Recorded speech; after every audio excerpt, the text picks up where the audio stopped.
मैं बुक में एंटर हो चुका हूँ, लेकिन मुझे कोई पैनिक नहीं है क्योंकि मैं एक बैकग्राउंड कैरेक्टर हूँ जिसका मैं लीड से दूर दूर तक कोई लेना देना नहीं है। कल आंटी ने मुझसे पूछा कि क्या मेरा मैरिज का कोई प्लान है और उन्होंने मेरे लिए एक मैरिज प्रोस्पेक्ट सजेस्ट किया। पास्ट लाइफ में तो मेरी कोई जीएफ तक नहीं थी, अब इस बुक में आ गया हूँ तो शादी कर ही लेता हूँ। जैसा सोचा वैसा ही किया। मैं सिविल अफेयर्स ब्यूरो के बाहर खड़ा होकर अपने डेट का वेट कर रहा हूँ और लार टपका रहा हूँ। हे भगवान, ये कौन सी फेरी है? सुपर गॉर्जियस, ये फेस, ये स्लिम वेस्ट, ये लॉन्ग लेग्स। क्या आप मुझसे सेटिस्फाइड हो? नहीं नहीं, ऐसी बात नहीं है। आंटी ने कहा था कि आपका कैरेक्टर बहुत अच्छा है, इसलिए मैं आया हूँ। बिल्कुल एडमिट नहीं करना कि मैं बस इनकी ब्यूटी पर फ्लैट हो गया हूँ। मुझे भी अब काफी पसंद आए और आंटी हाँ की बात सही निकली कि हम दोनों एक दूसरे के लिए परफेक्ट हैं। अब टाइम वेस्ट नहीं करते हैं और अंदर जाकर रजिस्ट्रेशन करवा लेते हैं।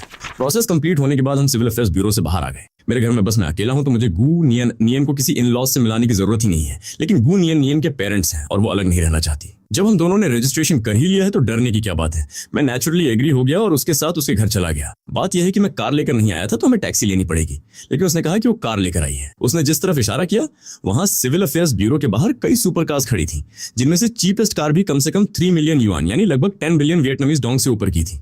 क्या तुम्हारा फैमिली इतना रिच है? आंटी ने तो ऐसा कुछ नहीं बताया था, बस यही कहा था कि तुम्हारा नेचर बहुत अच्छा है, कैरेक्टर 100% ट्रस्टवर्दी है, खाने पहनने की कोई कमी नहीं है, कोई डेट नहीं है और हम दोनों मैच करते हैं, इसीलिए मिलवाया था। आंटी ने तो सच में बहुत बातें छिपा कर रखी थी। क्या आंटी ने आपको कुछ नहीं बताया? क्या आप गू ग्रुप के बारे में जानते हैं? हाँ बिल्कुल, मुझे कैसे नहीं पता होगा। गू ग्रुप इस बुक की फीमेल लीड गू नियन का ही तो बिजनेस साम्राज्य है। मुझे यहाँ 5 इयर्स हो चुके हैं और न्यूज में भले ही आया हो कि फीमेल लीड ने गू ग्रुप की सीईओ की पोस्ट संभाल ली है, लेकिन उनका फेस आज तक पब्लिक में शो नहीं हुआ है। मैं ही गू ग्रुप की सोल सक्सेसर हूँ। भाई साहब, सब खत्म हो गया। क्या ये सच में फीमेल लीड गू नियन ही है? लेकिन आपका नेम तो बाई युवन था ना। मेरे साथ जिस गर्ल ने शादी का फॉर्म फिल किया था उसका नाम तो बाई युवन ही था। सही पकड़ा आपने, मेरा नाम बाई युवन ही है। हम सच में बहुत क्यूट कपल हैं। मैं अकेली बच्ची हूँ और बचपन से ही कुछ लोग मुझे हार्म पहुंचाना चाहते थे, इसलिए सेफ्टी के लिए मेरी फैमिली ने मेरा नाम टेम्पररी बाई युवन रख दिया था कि बड़ी होकर चेंज कर देंगे। तो फिर अब इतनी बड़ी होने के बाद भी चेंज क्यों नहीं किया? वर्क में इतनी बिजी रही कि टाइम ही नहीं मिला। कुछ दिनों में जाकर चेंज करवा लूंगी। मेरी किस्मत ही खराब है, बुक की फीमेल लीड मेरी वाइफ बन गई। क्या फीमेल लीड मेल लीड की नहीं होनी चाहिए थी? ये अचानक मेरी वाइफ कैसे बन गई? मेरे हस्बैंड सच में बहुत फनी है। तभी आंटी हाँ कह रही थी कि हम दोनों परफेक्ट हैं। मेरी मॉम को लग रहा था कि कोई बैड गाय न हो, इसलिए वो चुपके से पीछे आई थी और अभी उनका टेक्स्ट आया कि ये लड़का मेरे लिए एकदम परफेक्ट है। जैसे ही मेरा फ्रस्ट्रेशन खत्म हुआ, मैंने ढीठों की तरह रंग बदल लिया और चेहरा मक्खन जैसी स्माइल से भर गया। मैम, रजिस्ट्रेशन फी मैं पे कर दूंगा। क्या हम वापस नॉर्मल फ्रेंड्स बन सकते हैं? क्या आप मुझसे इतने इरिटेटेड हैं? मैं तो डिवोर्स बिल्कुल नहीं दूंगी। धीरे धीरे चलिए, हाथ दर्द हो रहा है, मेरे साथ घर चलिए, मॉम आपका वेट कर रही है। और इस तरह मैं उस लग्जरी कार में खिंचता हुआ बैठ गया। आंखों में आंसू लिए रो भी नहीं पा रहा था। गू नियन मेरे बगल में बैठी, मेरे शोल्डर पर हेड टिकाकर मजे से घर फोन घुमा रही थी। मैं थोड़ा खिसक कर उससे दूर होना चाह रहा था, लेकिन वो भी मेरे साथ साथ खिसकती गई, यहाँ तक कि मैं कार के दूर से जाकर सट गया और भागने का रास्ता ही नहीं बचा। ऊपर से वो बेशर्मों की तरह हंस रही थी। ठीक है, अब नहीं हंसूंगी, चलो अब पास आओ। अभी हम गू मैंशन पहुंचे भी नहीं थे कि मेरा हेडेक शुरू हो गया। स्टोरी लाइन के हिसाब से तो वो नेक्स्ट ईयर मेल लीड यानी मूवी स्टार से मिलने वाली थी। खास तौर पर गू की मॉम को बहुत वरी थी कि नियन उस एक्टर के चक्कर में पड़ जाएगी और अपना सब कुछ दांव पर लगा देगी। बाद में माँ बेटी के बीच बहुत लड़ाई भी होगी, लेकिन ओरिजिनल नॉवल में मेल लीड जो भी हो वो आखिर एक मूवी स्टार ही है। तो गू फैमिली मेरे जैसे 18 टीयर के नल्ले एक्टर को मुड़कर भी क्यों देखेगी जिसका दूर दूर तक कोई स्टेटस ही नहीं है। गार्ड ने कार का दूर खोला। गू नियन नीचे उतरी और मुझे खोया हुआ देखकर बोली, क्या सोच रहे हो? उतरिए भी। अरे अब इससे कैसे बचूं? मैं हड़बड़ाते हुए नीचे उतरा और जैसे ही गू नियन के साथ लिविंग रूम के एंट्रेंस पर पहुंचा, उसकी मॉम दौड़ कर आई और गर्मजोशी से मेरा हाथ थाम लिया। अर्शन, आखिरकार तुम मेरे सन इन लॉ बन ही गए।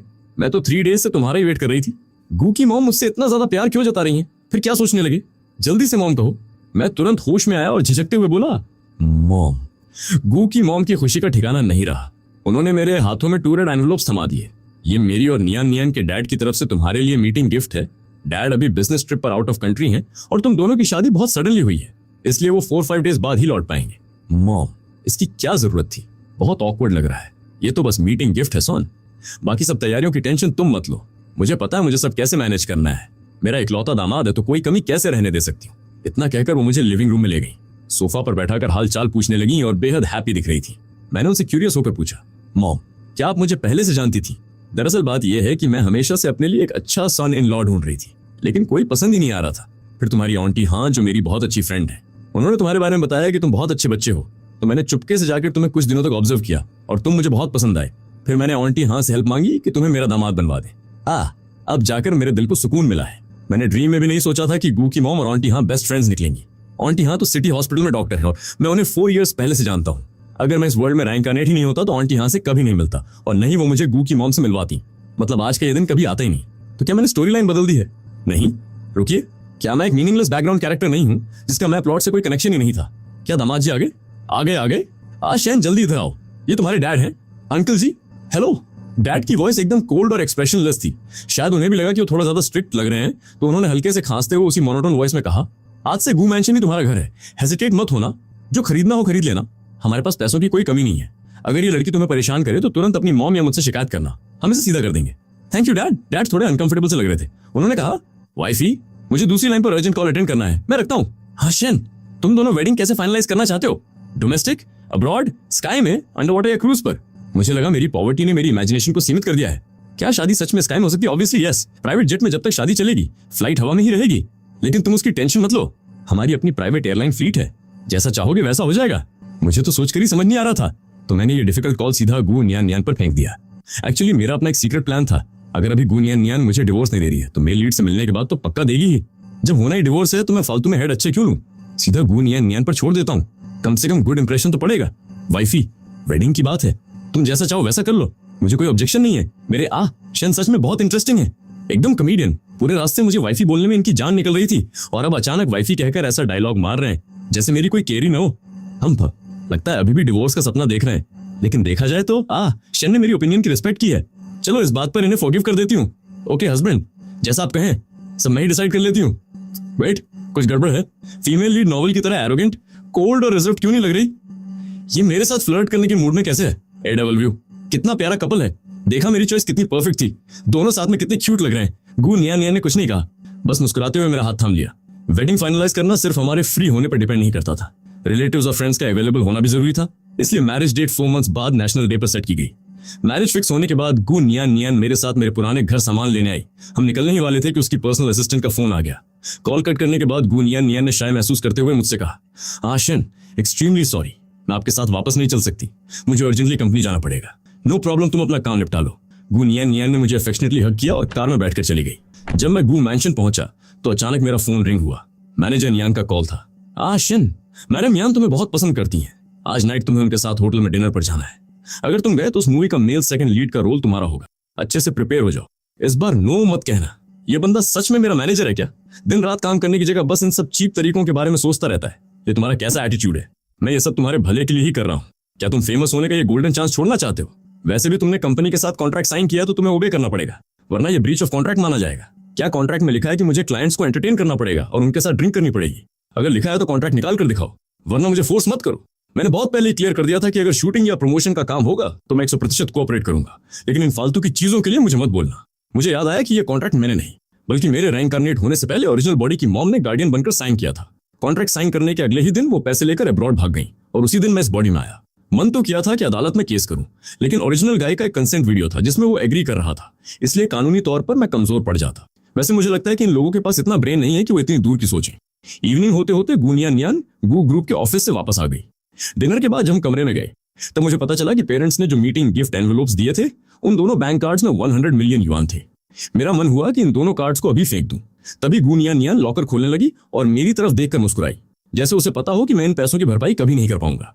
क्या हुआ, हाथ जल रहे हैं क्या? इतनी जल्दी क्यों फेंक दिया? फिर वो मनी मन सोचने लगी, आखिर ऐसा क्यों है? ये मेरे और मेरे घर वालों के दिए गिफ्ट से इतना डिस्टेंस क्यों बना रहा है? क्या इसे इस वर्ल्ड के किसी सीक्रेट के बारे में पता चल गया है? नो, मुझे किसी दिन इसे टेस्ट करना ही पड़ेगा। मुझे गू नियान नियान के माइंड में चल रही इन बातों का जरा भी आइडिया नहीं था। मैंने बस अपना फोन उठाया और आंटी हाँ को कॉल लगाया। सॉरी आशन, मैंने तुम्हें पूरी बात नहीं बताई क्योंकि मुझे लगा तुम दोनों एक दूसरे के लिए परफेक्ट हो, लेकिन मुझे डर था कि अगर तुम्हें पता चला कि वो इतने बड़े बिजनेस फैमिली से है तो तुम हेजिटेट करोगे और मना कर दोगे। मुझे पता है कि इसमें आपकी कोई गलती नहीं है आंटी, इट्स कंप्लीटली फाइन। थोड़ी देर बात करने के बाद मैंने फोन गू नियान नियान को दे दिया। उसने थोड़ी बातचीत की, फिर फोन लौटाकर वॉशरूम में शावर लेने चली गई। मैं बेड पर लेटा हुआ सोच रहा था और पानी की आवाज के बीच मेरा माइंड तरह तरह के थॉट्स में खो गया। क्या गू नियान नियान का कैरेक्टर सच में नॉवल जैसा ही है? आज वो कितनी बार मुस्कुराई है, जबकि बुक की फीमेल लीड तो मेल लीड से मिलने के बाद हंसना ही भूल जाती थी। वेट अ मिनट, अगर मैं रेइनकार्नेट हो सकता हूं तो क्या वो भी रीबर्थ लेकर आई है? लेकिन उसका क्लासी एटीट्यूड और पर्सनालिटी देखकर लगता नहीं कि वो कोई एक्टिंग कर रही है, बिल्कुल बचपन से ऐसी ही पली बढ़ी लग रही है। छोड़ो, कुछ दिन और ऑब्जर्व करता हूँ, डिवोर्स की कोई घबराहट नहीं है। तभी गू नियान नियान वॉशरूम से बाहर निकली। मानना पड़ेगा बॉस, फीमेल लीड का फिगर सच में एकदम सेंसेशनल है। शैन, क्या आप सेटिस्फाइड हैं? तो फिर अब देर किस बात की? हाँ, अब और टीज नहीं करूंगी। वैसे शैन, आप मुझसे इतने दूर क्यों खिसक रहे हैं? इतनी रात को सोने का मूड नहीं है क्या? ये सुनते ही मैं तुरंत उसके पास आकर शरीफों की तरह सीधा लेट गया। गु नियन नियन ने स्माइल करते हुए लाइट ऑफ कर दी। उसने मेरी तरफ देखा और उसे 1 मंथ पहले आया ड्रीम याद आने लगा। ड्रीम में वो एक रोमांस नॉवल की फीमेल लीड थी, जहां आगे चलकर उसे मेल लीड से डीपली लव हो जाता है और वो उसे पाने के लिए हर हद पार कर देती है, यहाँ तक कि उसे सिटी छोड़ने पर मजबूर कर देती है। ये सब सोचकर ही मुझे कितना रिडिकुलस लगता है। मैं किसी ऑथर की बकवास स्क्रिप्ट के हिसाब से अपनी लाइफ क्यों जीऊंगी। इसीलिए जब मेरी मॉम ने मुझे शादी के लिए लड़का देखने को कहा तो मैंने मना नहीं किया, और खैर मनाओ कि मैं चली गई। लेकिन अश्यन को जैसे ही पता चला कि मैं गु नियन नियन हूँ, उन्होंने तुरंत डिवोर्स की बात क्यों छेड़ी। मुझे डाउट है कि अश्यन भी मेरी तरह अवेकन हो चुके हैं और जानते हैं कि मैं ही फीमेल लीड हूँ। लेकिन अब जब रजिस्ट्रेशन हो ही चुका है तो उनके चाहने से क्या होता है। मैरिज तो हो ही चुकी है, लव तो धीरे धीरे हो ही जाएगा। नेक्स्ट मॉर्निंग जब मेरी आंख खुली तो गु नियन नियन जा चुकी थी। आखिरकार सीईओ है तो बिजी तो होगी ही। पेरेंट्स के साथ ब्रेकफास्ट करने के बाद मैंने एजेंसी जाने का प्लान बनाया। गार्ड्स को जैसे ही पता चला कि मैं बाहर जा रहा हूँ वो मेरे पीछे आने लगे। मैं तो बस एक 18 टियर का एक्टर हूँ, मुझे कोई पहचानता भी नहीं है, प्लीज मेरे पीछे मत आओ। लेकिन मैडम का स्ट्रिक्ट इंस्ट्रक्शन है कि आपकी सिक्योरिटी में रहना ही पड़ेगा। मेरे पास कोई ऑप्शन नहीं बचा था तो मैंने सीधा गु नियन नियन को कॉल लगाया। गु नियन नियन, मुझे एजेंसी जाना है और मुझे ये गार्ड्स नहीं चाहिए, प्लीज इन्हें समझाओ। गु नियन नियन डेस्क पर फाइल्स पलटते हुए हंसकर बोली, आशन सिक्योरिटी के लिए रहने दीजिए ना, इसमें क्या बुराई है। लेकिन मैं कोई बड़ा स्टार थोड़ी न हूँ, बस एक नल्ला 18 टियर एक्टर हूँ। अगर किसी ने गार्ड्स के साथ फोटो खींचकर इंटरनेट पर डाल दी तो लोग कहेंगे कि काम धाम कुछ है नहीं और नवाबों की तरह गार्ड्स लेकर घूम रहा है। ऐसे नेगेटिव पब्लिसिटी कौन चाहता है भाई। ऑलराइट, आपकी बात में लॉजिक तो है, ठीक है मैं मना कर देती हूँ। कॉल कट करने के बाद जैसे ही गार्ड्स पीछे हटे मैंने तुरंत अपनी कार स्टार्ट की और निकल गया। गु नियन नियन ने तुरंत अपने असिस्टेंट को कॉल लगाया, आज शन की मैनेजमेंट एजेंसी की पूरी डिटेल्स निकालो, मुझे जानना है कि 5 इयर्स से इंडस्ट्री में होने के बाद भी वो अभी तक 18 टियर एक्टर क्यों बने हुए हैं। इसके पीछे जरूर कोई न कोई बड़ा रीजन होगा। उसी टाइम जैसे ही मैं डिंग डंग एंटरटेनमेंट के ऑफिस पहुंचा मेरी मुलाकात मेरे साथ ही डेब्यू करने वाले कियन फे से हो गई। ये बंदा हमेशा मुझसे बिना बात के ढीशुम ढीशुम करने के मूड में रहता है। अरे ये कौन महाशय हैं? क्या ये वही शेनचन नहीं है जो 5 ईयर से घिसने के बाद भी आज तक पासराबाई बने हुए हैं? मैंने उसे पूरी तरह इग्नोर मार दिया। शेनचन, जितनी भी एटीट्यूड दिखानी है दिखा लो, आज भी तुम वही 18 टियर के नल्ले ही रहोगे। कल रात जब तुम होटल नहीं गए तो एन यांग ने मुझे भेज दिया और मैडम यान ने मुझे मेल सेकंड लीड का रोल दे दिया है। जल गई ना तुम्हारी। लेकिन किसने कहा कि तुम्हें हमेशा अपनी ये अकड़ दिखानी है और एन यांग की बात नहीं माननी है।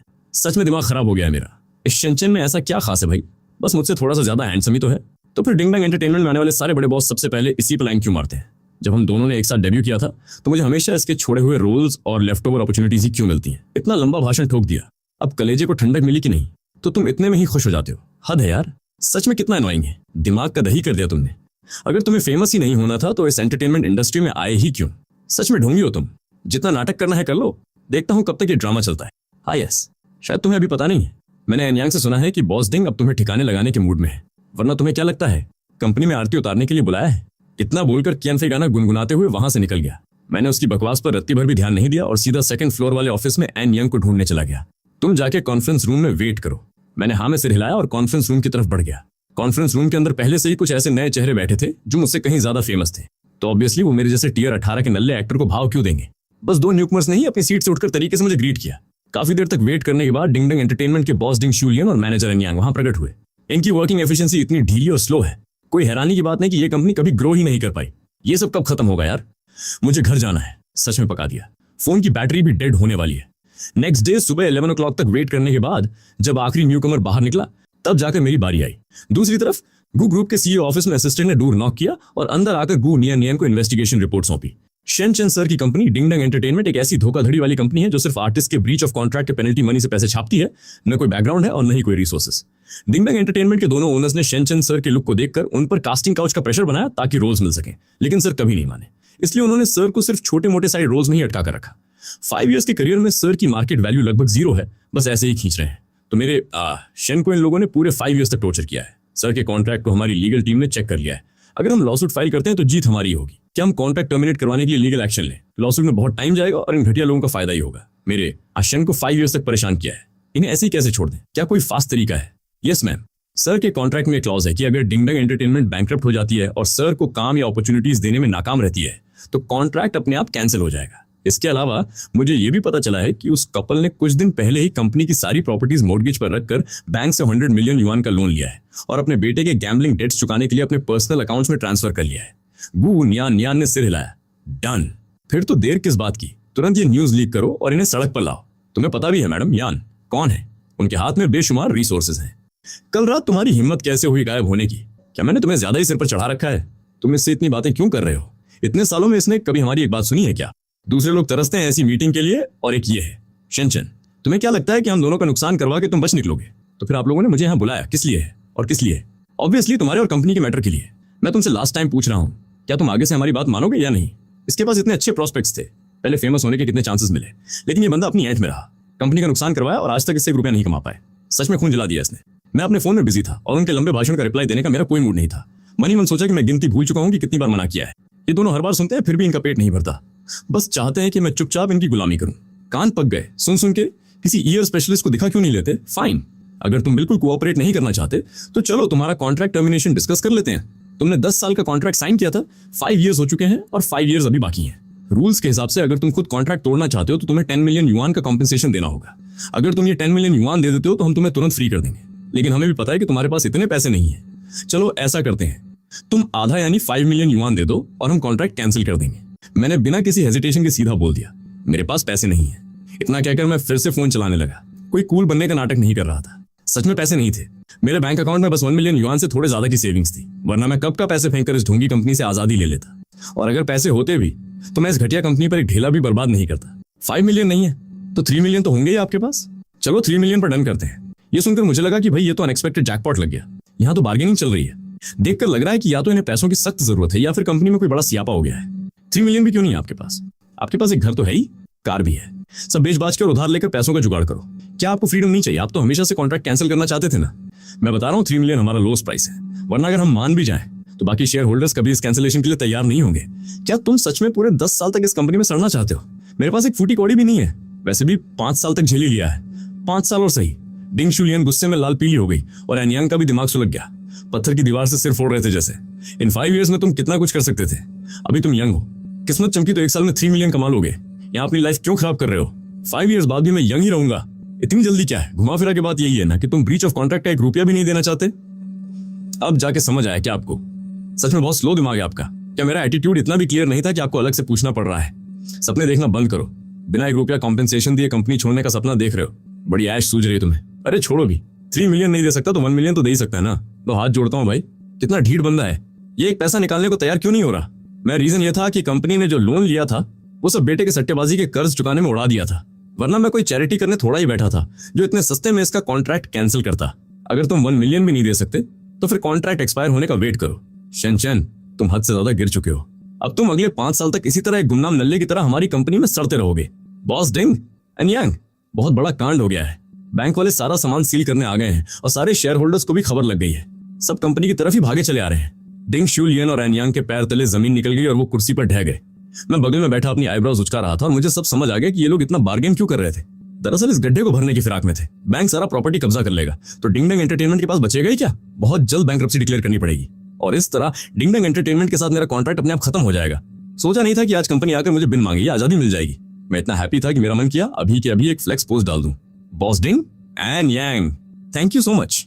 मैं चला अपना कैंसिलेशन लेके। मैं खुशी में गुनगुनाते हुए डिंग डंग एंटरटेनमेंट से बाहर निकल आया। कार में बैठते ही मेरा फोन बज उठा। मैंने एक्साइटमेंट में कहा, हेलो हेलो आशन, इतने हैप्पी क्यों लग रहे हो? मुझे तब रियलाइजेशन हुआ कि ये गू नियन नियन का कॉल था। आपकी मैनेजमेंट एजेंसी बैंकरप्ट हो चुकी है। आपके कॉन्ट्रैक्ट में क्लॉज था कि अगर वो बैंकरप्ट होते हैं तो कॉन्ट्रैक्ट ऑटोमेटिकली कैंसिल हो जाएगा। अब आप कंप्लीटली फ्री हैं। Oh really? मैं भी आपके लिए बहुत हैप्पी हूँ। आगे से ठोकर खाकर इंसान समझदार बनता है। अब दोबारा कोई ऐसा एग्रीमेंट वीडियो मत बनाना जिससे आपकी लाइफ का कंट्रोल दूसरों के हाथ में चला जाए। वेट, तुम्हें यह सब कैसे पता चला? कहीं आज जो बैंक वाले और शेयर होल्डर्स वसूली करने आए थे वो तुम्हारी वजह से तो नहीं? यू आर वेरी स्मार्ट आशन। ये बात भी आपने पकड़ ली। मुझे पता था कि वो मेरी मदद करने के लिए ये सब कर रही है और मैं उसका बहुत थैंकफुल था, लेकिन क्या इससे मुझ पर उसका एक और एहसान नहीं चढ़ गया? कहते हैं ना कि एहसान का कर्ज चुकाना सबसे मुश्किल होता है और मुझे एहसानों के तले दबने से बहुत डर लगता है। मैं आपकी वाइफ हूँ, मेरे हस्बैंड को कोई परेशान करे और मैं चुप रहूं, ऐसा हो सकता है क्या? वैसे तो मैं सोच रहा था कि जब गू नियन नियन को उसका मेल लीड मिल जाएगा तो वो खुद ही मुझसे डिवोर्स मांग लेगी, लेकिन इस इंसिडेंट के बाद अब मैं खुद ही ये बात छेड़ना चाहता था। मुझे डर था कि अगर ऐसा ही चलता रहा तो एहसानों का बोझ इतना बढ़ जाएगा कि मैं कभी चुका ही नहीं पाऊंगा। नियन नियन, क्यों ना हम डिवोर्स ले लें? शेन, क्या आपको किसी ने नहीं सिखाया कि डिवोर्स जैसी बात का मजाक नहीं बनाते? आप एक मैच्योर इंसान हैं, क्या आप अपने फैसलों और अपनी जिम्मेदारी से ऐसे भाग सकते हैं? जब हम रजिस्ट्रेशन करने गए थे तो क्या मैंने आपके सिर पर बंदूक रखी थी? और शादी के बाद मैंने ऐसा कोई काम नहीं किया जिससे आपको ठेस पहुंचे? आप खुद से पूछिए, क्या गलती आपकी नहीं है? हाँ, गलती तो मेरी ही है। बस बात इतनी सी है कि मैं इस बात को एक्सेप्ट नहीं कर पा रहा हूं कि तुम ही गुनियन नियन हो। मेरी अपनी लॉजिकल सोच थी, आखिर वो इस नॉवल की मैं लीड थी। देर सवेर उसे मेल लीड से प्यार होना ही था। हमारे बीच भले ही रजिस्ट्रेशन हो चुका हो, लेकिन हमारा कोई फ्यूचर नहीं था, तो जल्दी डिवोर्स लेकर आजाद होना ही बेहतर था ना। आखिर आपको इस बात से क्या प्रॉब्लम है? क्या हमारी फैमिली बैकग्राउंड के डिफरेंस की वजह से ऐसा लग रहा है? अब मैं उसे मुंह पर ये तो नहीं बोल सकता था कि मैं एक रीइंकार्नेटेड सोल हूं और मुझे पता है कि तुम इस नॉवल की हीरोइन हो। समझ लो ऐसा ही है। ये भी एक रीजन माना जा सकता है। गु नियान नियन को भले ही ये बात बकवास लगी, लेकिन उसने मुझे नीचा नहीं दिखाया और न ही कोई क्रॉस क्वेश्चन किया। आशन, आगे से डिवोर्स का नाम भी मत लेना।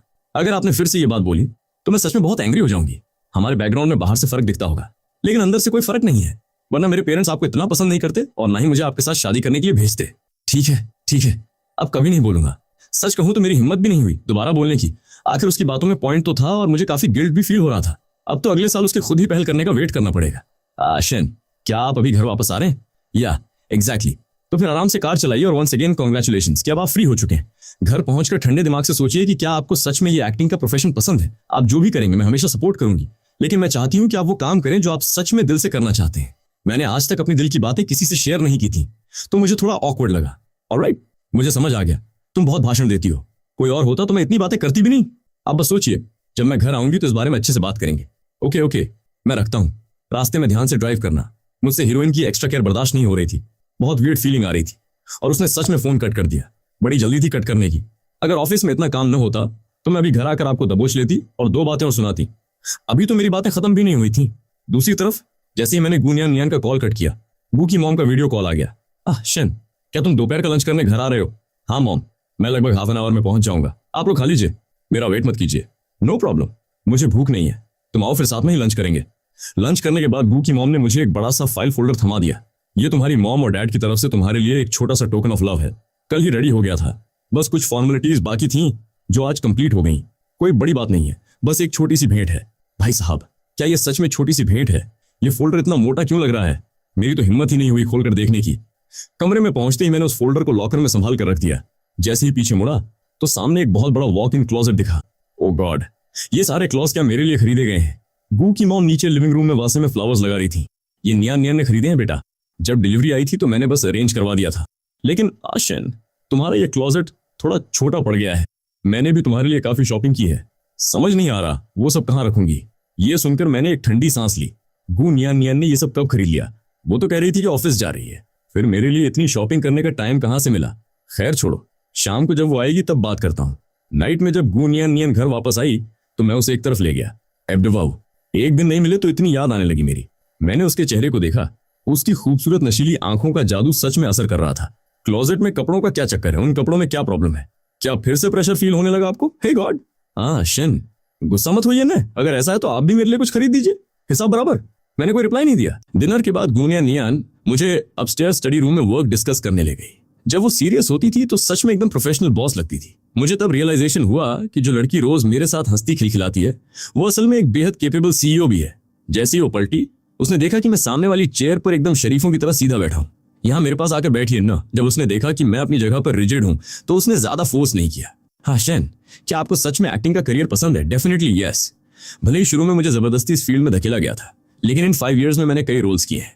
चाहे वो स्क्रीन पर 1 सेकंड का रोल ही क्यों ना हो, किसी और की लाइफ जीने का एहसास अलग ही होता है। मुझे ये फीलिंग सच में बहुत पसंद है, इसलिए मैं एक्टिंग कंटिन्यू रखना चाहता हूँ। अगर वो फालतू के ड्रामा ना हो तो मुझे ये काम बहुत पसंद है। मेरे पास एक प्रपोजल है, सुनना चाहेंगे? मैंने उसे घूर कर देखा। मेरा रिएक्शन देखकर वो हंस पड़ी। मैंने अपनी टीम से कुछ ऑप्शंस तैयार करवाए हैं। एक ऑप्शन ये है कि आप एक इंडिपेंडेंट आर्टिस्ट की तरह काम करें और अपना एक पर्सनल मैनेजर रख लें। बेसिकली हर ऑप्शन के अपने प्रोज एंड कॉन्स हैं, आप खुद देख लीजिए। मैंने थोड़ा सोचा मैं ये वाला ऑप्शन सेलेक्ट करता हूँ। मैं जल्द ही ऑनलाइन हायरिंग पोस्ट डाल दूंगा एक अच्छे मैनेजर के लिए। आशन, मेरे पास आपके लिए एक परफेक्ट मैनेजर रेडी है। कहो तो सीधे तरह इंट्रोड्यूस करवा दूं। तो मतलब तुमने ऑप्शंस और स्टाफ दोनों पहले से ही प्लान कर रखा था। गु नियान नियान, तुम मेरे साथ कोई गेम तो नहीं खेल रही ना? आशन काफी स्मार्ट निकले।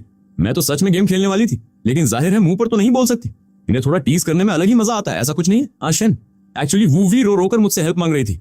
मुझे उस पर तरस आ गया तो मैंने सोचा आपको रेकमेंड कर दूं। मैं थोड़ा कंफ्यूज हो गया, इसमें वूवी का क्या लेना देना? हाँ, उसके कजन ब्रदर पहले मैनेजर थे, फिर उन्होंने इंडस्ट्री से रिटायरमेंट ले ली और घर पर बैठकर बोर हो रहे थे।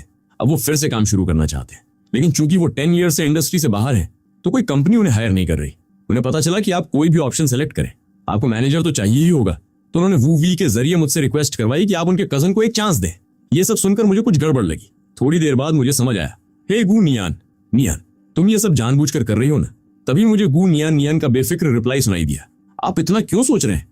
अगर आपको नहीं पसंद तो मैं वूवी से बोल देती हूँ कि उसका कजन खुद अपने लिए जॉब ढूंढे। वैसे इस उम्र में उसे जॉब मिलना काफी टफ होगा। वेट अ मिनट, वो नियन नियन, क्या तुम हद पार नहीं कर रही हो?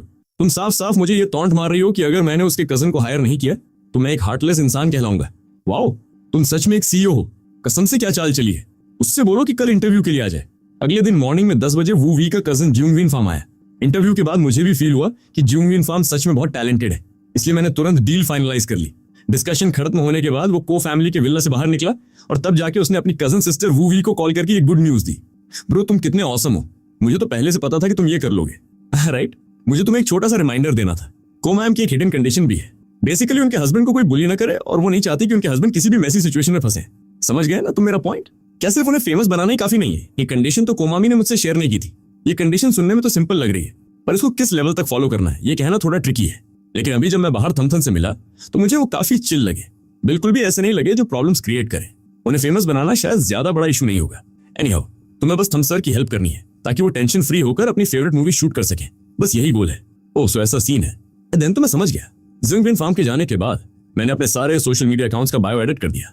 नाइट में लगभग 9 बजे जाके किसी फैन का कमेंट आया, ब्रो फाइनली आपने उस ट्रैश कंपनी से क्विट कर दिया। So good, congratulations congratulations. मैं बेड से नीचे उतरने ही वाला था कि फोन पे नोटिफिकेशन की साउंड आई। देखा तो करंट टाइम की फेमस एक्ट्रेस थ्योडिन लान का मैसेज था। मेरी उनसे पहचान एक मूवी की शूटिंग के समय हुई थी। फिर जान पहचान बढ़ी और हम वीचैट पर कनेक्ट हो गए। थ्योडिन लान कभी कभी पूछ लेती थी कि आजकल मेरी लाइफ कैसी चल रही है। मैंने एकदम पॉलाइट रहकर टाइप करके रिप्लाई दिया, कंपनी बैंकरप्ट हो गई तो कॉन्ट्रैक्ट ऑटोमेटिकली कैंसिल हो गया। अब किसी हेल्प की जरूरत नहीं है। थैंक यू मिस थ्यू। अगर आपको हेल्प नहीं चाहिए तो फिर मैं आपको डिस्टर्ब नहीं करूंगी। चैट एंड करके मैंने फोन नीचे रखा और फ्लोर पर बेडिंग लगा दी। निम्न ने मुझे फिर से फ्लोर पर सोते देखा तो हंसते हुए बोली, अब बेडिंग मत बिछाओ और एल्स मैं ही दूसरे रूम में शिफ्ट हो जाती हूँ। कहीं मुझे देखकर तुम्हें फिर से गुस्सा ना आ जाए। ये कैसा ड्रामा है? अगर तुम दूसरे रूम में चली भी जाओगी तब भी मैं हैप्पी नहीं रहूंगा। तुम गुस्सा मत होना। मैं तो बस इसलिए डर रही थी कि तुम्हें कोई फिर से बुली ना करे, इसीलिए एक एक्सपीरियंस्ड मैनेजर अरेंज करना चाहती थी। वरना क्या तुम ऐसे मानते? मेरे पास सच में कोई ऑप्शन नहीं था। क्या ये फीमेल लीड का चार्म है? सच में हर बात कितनी स्मूथली बोल लेती है। जिसको नहीं पता वो तो यही सोचेगा कि ये मुझसे कितना लव करती है, पर मेरे माइंड में सब क्लियर था। वो मेरे साथ अच्छा बिहेवियर सिर्फ एक वाइफ की रिस्पॉन्सिबिलिटी समझकर कर रही है। नेक्स्ट मॉर्निंग 9 बजे ज्यूंगविन फार्म मेरे वर्क प्लेस पर आ गया। वर्क डिस्कस करने में इजी रहे इसलिए को निम ने हाउसकीपर को बोलकर पहले से एक सेपरेट रूम सेट करवा दिया था। यस्टरडे जब मैं घर गया तो मैंने आपके सारे प्रीवियस एक्टिंग सीन्स दोबारा देखे। आपकी एक्टिंग में कोई फ्लॉ नहीं है। इवन मुझे तो लगता है कि आप कई ग्रेजुएशन पास ग्रेजुएट से भी बहुत बेहतर हो। मुझे एक्सपेक्टेशन नहीं थी कि मेरी एक्टिंग की तारीफ होगी। Thank you so much. Actually मैंने कभी एक्टिंग की प्रोफेशनल ट्रेनिंग नहीं ली है। बस सेट पर वेट करते टाइम सीनियर एक्टर से सीख लेता था और घर आकर खुद प्रैक्टिस कर लेता था। उसको तो ये भी नहीं पता था कि उसकी एक्टिंग सच में कैसी है। मैंने वो सारे क्लिप्स देखे हैं। भले ही बैकग्राउंड रोल हो पर एक्टिंग स्किल्स साफ चमकती हैं। आपकी एक्टिंग तो बहुत फाइन है, पर कल मैंने आपके सोशल मीडिया प्लेटफॉर्म्स पर फैन बेस देखा। सिचुएशन कुछ खास अच्छी नहीं है। इस लेवल की पॉपुलैरिटी से कोई आपको लीड रोल ऑफर करने खुद नहीं आएगा। यस्टरडे नाइट मुझे आपके लिए ग्रेट अपॉर्चुनिटी दिखी। थनियन नाम का एक बड़ा मूवी प्रोजेक्ट है। कास्ट मैनेजमेंट ओपन ऑडिशंस रख रही है और डायरेक्टर भी फेम देखकर सेलेक्ट नहीं करते। आप स्क्रिप्ट देखो। मुझे लगता है कि फोर्थ मेल कैरेक्टर आपके लिए एकदम परफेक्ट है। स्क्रिप्ट पढ़ने के बाद मुझे वो रोल सच में बहुत पसंद आया। देन जिंग ब्रो, आप भी मेरे साथ ऑडिशन के लिए चलो। मेरा हैप्पी फेस देखकर उसने मुझे सबकी रिमाइंड कराया, थम ब्रो अभी ज्यादा एक्साइटेड मत हो। अगर आप ऑडिशन क्लियर कर भी लेते हो तो मूवी की शूटिंग स्टार्ट होने में कम से कम 3 मंथ्स लगेंगे। आपकी करंट सिचुएशन के हिसाब से मेरा सजेशन है कि आपको पहले शॉर्ट वेब ड्रामास करने चाहिए ताकि फैन बेस बिल्ड हो सके। अगर आप रेडी हो तो मैं सर्च करना स्टार्ट करता हूँ कि कौन से ड्रामा में मेल लीड की रिक्वायरमेंट है। मुझे जैसे जीरो फैन बेस वाले बंदे के पास रिजेक्ट करने का क्या राइट है? बस स्क्रिप्ट सही होनी चाहिए, मैं सब कर लूंगा। ऑल डिस्कशंस डन होने के बाद जब मैंने ज्यूंगविन फार्म को बाय बोला तो उसकी प्रोफेशनलिज्म और एफिशिएंसी देखकर मैं अमेज रह गया। यस्टरडे मैंने तो ज्यूंगविन फार्म को कुछ एक्स्ट्रा वर्क करने को बोला भी नहीं था, फिर भी उसने सब रिसर्च कर लिया और आते ही मुझे इतने प्रैक्टिकल और क्लियर सजेशंस दे दिए। नो वंडर को निम्नी मुझे इंसिस्ट कर रही थी कि यही मैनेजर चूज करूं। सच में लाइफ काफी चिल हो गई है। 2 डेज बाद थंगियन का ऑडिशन है। कमिंग डेज में मैंने अपना सारा टाइम इस फोर्थ मेल कैरेक्टर को स्टडी करने में लगा दिया। थंगियन मूवी के ऑडिशन का डे आ गया। जब मैं रेडी होकर डाउनस्टेयर्स आया तो कोइंसिडेंसेस से कोनी नीम से फेस ऑफ हो गया। हे, आज तुम ऑफिस नहीं गई? मेरे हस्बैंड आज शाइन करने जा रहे हैं। मैं ऑफिस कैसे जा सकती हूँ? जब वो मुझे हस्बैंड बुलाती है तो मुझे अभी भी वीर लगता है। Shining what? मैं तो बस ऑडिशन देने जा रहा हूँ। तुम स्पेशली जॉब से लीव ले आई। अगर मैं रिजेक्ट हो गया तो बहुत एम्बैरेसिंग होगा। अगर तुम सेलेक्ट नहीं हुए तो ये उनका लॉस है कि उनके पास सेंस नहीं है। एम्बैरेसिंग तो वो लोग होंगे, तुम क्यों होगे? ओके ओके, अब ज्यादा ओवरथिंक मत करो, जल्दी से ब्रेकफास्ट कर लो। ज्यूंग ब्रो आ चुके हैं। मैंने सुना कि ज्यूंगविन फार्म आ गया है तो मैं जल्दी से डाउनस्टेयर्स गया।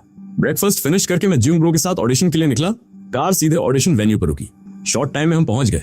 जब मैं स्क्रिप्ट ध्यान से देख रहा था तभी एक फैमिली पर अनोइंग वॉइस मेरे ऊपर से आई, थम तुम यहाँ क्या कर रहे हो? सीरियसली?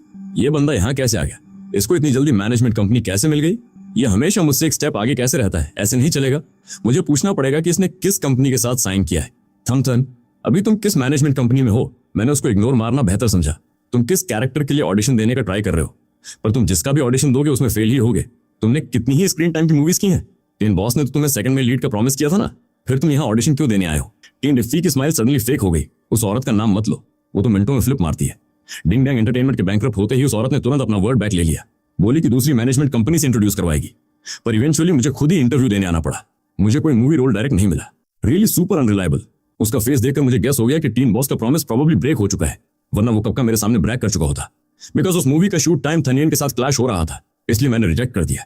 टीम डीफी ने मेरा काम रिएक्शन देखकर टॉन्ट मारना स्टार्ट कर दिया। थम थन, ज्यादा कूल मत बनो।